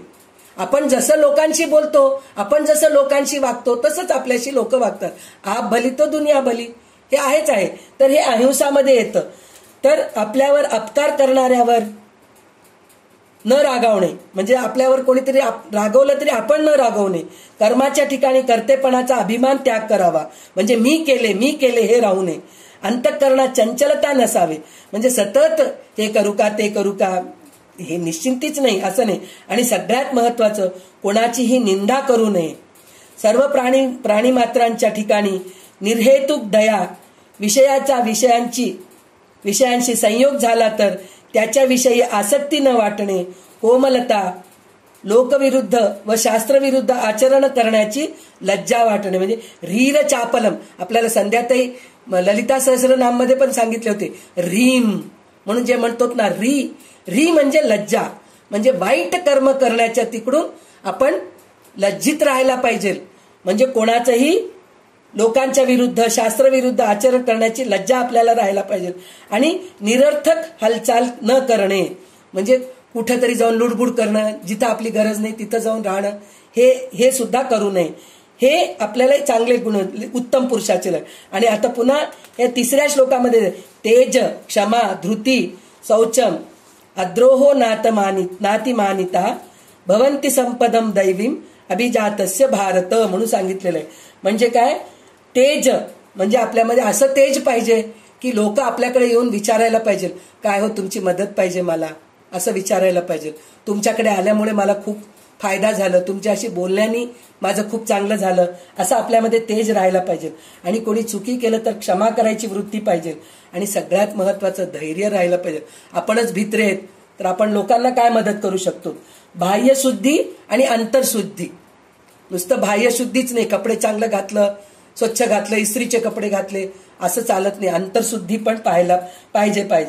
कुणाविषयी शत्रुत्व न वाटणे आणि स्वतःविषयी मोठेपणाचा अभिमान नसणे, म्हणजे दुसऱ्यांबद्दल शत्रुत्वही नसू नये आणि स्वतःचा अभिमानही राहू नये.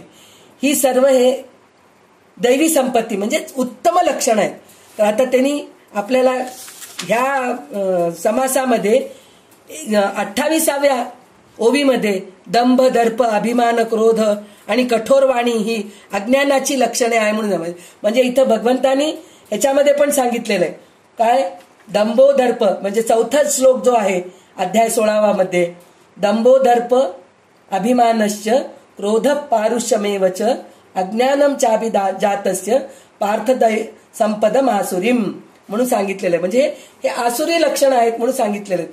कोणचे कोणचे आहेत, ढोंग, घमेंड, अभिमान, राग, कठोरपणा हे सगळे आसुरी संपत्ती आहेत. म्हणजे हे सगळं दंभ दर्प अभिमान क्रोध कठोर वाणी ही सगळी अज्ञानाची लक्षणं आहेत, हे भगवद्गीतेमध्ये सांगितलेलं आहे असं म्हणून सांगितलेलं आहे. तर आतापर्यंत ज्याचे वर्णन केले अशा त्या थोर पुरुषाने लोकसंग्रह करावा, म्हणजे वाईट गुण सगळं त्यागून चांगले उत्तम गुण जर धारण केलं तर त्यांनी लोकसंग्रह करावं. करायची गरजच नाही हो, त्याच्या अवतीभोवती लोक सगळे जमतातच. उत्तम पुरुष दिसला की त्याच्या अवतीभोवती लोक दिसतातच आणि लोकसंग्रह होतेच होते. समाजामध्ये अशा प्रकारे आत्मविद्येची परंपरा टिकते आणि तो अत्यंत वासनारहित असतो असं सांगायला नको. तरी पण माझ्या पुढे माझ्या मागे तुम्ही भगवंताची भक्ती चालू ठेवा असे तो आपल्या अनुयायांना सांगतो. लोक स्वार्थीच असणारे हे ध्यानात करून तो हळूहळू विवेकाने आणि धीराने त्यांना भगवंताकडे नेत जातो. तर हेच गोष्ट आपल्याला जे गुरु मध्ये आपल्याला गुरुस्तवन जे सांगितलेलं होतं की नाही, गुरुची स्तुती करायचं पहिल्या अध्यायामध्ये पहिल्या दशकामध्ये, त्याच्यामध्ये गुरुचे गुण काय आहेत हे आपल्याला रामदास स्वामींनी सांगितलेलं आहे. म्हणजे त्यांनी काय सांगितलेलं आहे, परीस जे आहे की नाही लोखंडाला सोनं बनवते, पण ते सोनं पुन्हा दुसऱ्याला सोनं बनवू शकतं का, नाही बनवू शकत. तसंच गुरु त्याच्या व्यतिरिक्त गुरु एका शिष्याला उत्तम गुरु बनवू शकतो आणि तोच शिष्य पुन्हा अजून एका शिष्याला निर्माण करू शकतो.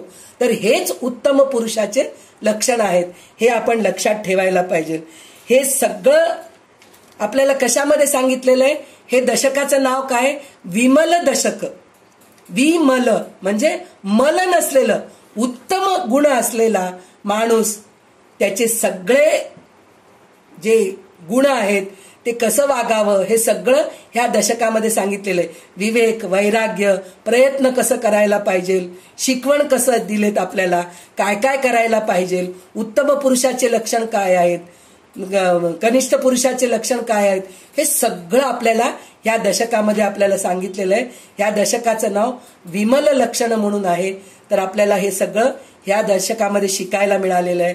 तर आज आपला 12वा दशक सुद्धा संपन्न झालेला आहे आणि 10वा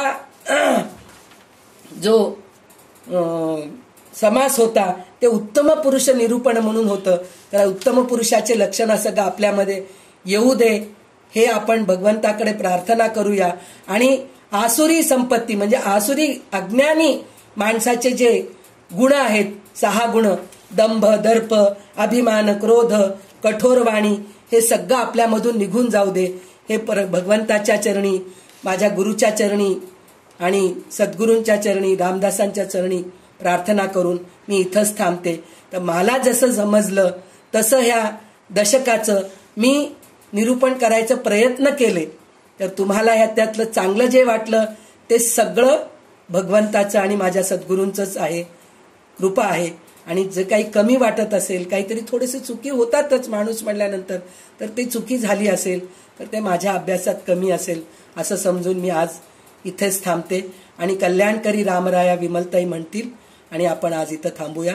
मी तुम्हाला पुन्हा एकदा क्षमा मागते, थोडंसं वेळ झालेला आहे, पण आज 12वा दशक संपवावं ह्या हेतूने मी थोडंसं लांबवले, तर क्षमस्व. जय जय रघुवीर समर्थ. कल्याण करी राम राया राम राया, कल्याण करी राम राया, जनहित विभरी जनहित विभरी जनहित विभरी, कल्याण करी राम राया राम राया, कल्याण करी राम राया. तळमळ होतची आहे, होतची आहे. हे जनाची धरी दयाला, कल्याण करी राम राया.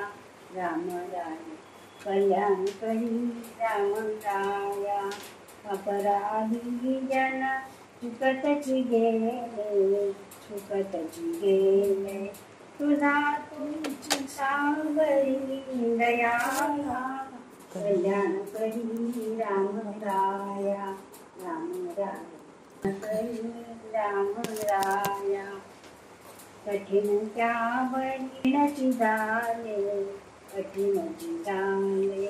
हातान दिसे मुरी दयाला, कल्याण करी राम राया. राम राया कल्याण करी राम राया. कोठे जावे काय करावे, काय करावे. आरंभली बोहरी दयाला, कल्याण करी राम राया. राम राया कल्याण करी राम राया. आश्रमने आम्ही केले पावलो, केले पावलो. दयेची नाही तरी दयाला, कल्याण करी राम राया. राम राया कल्याण करी राम राया. जनहित विवरी, जनहित विवरी, जनहित विवरी. कल्याण करी राम राया. राम राया कल्याण करी राम राया. जय जय रघुवीर समर्थ. सदा सर्वदा योग तुझा घडावा, तुझे कारणी देह माझा पडावा. उपेक्षू नको गुणवंता अनंता, रघुनायका मागणे देशी आता. जय जय रघुवीर समर्थ. धन्यवाद.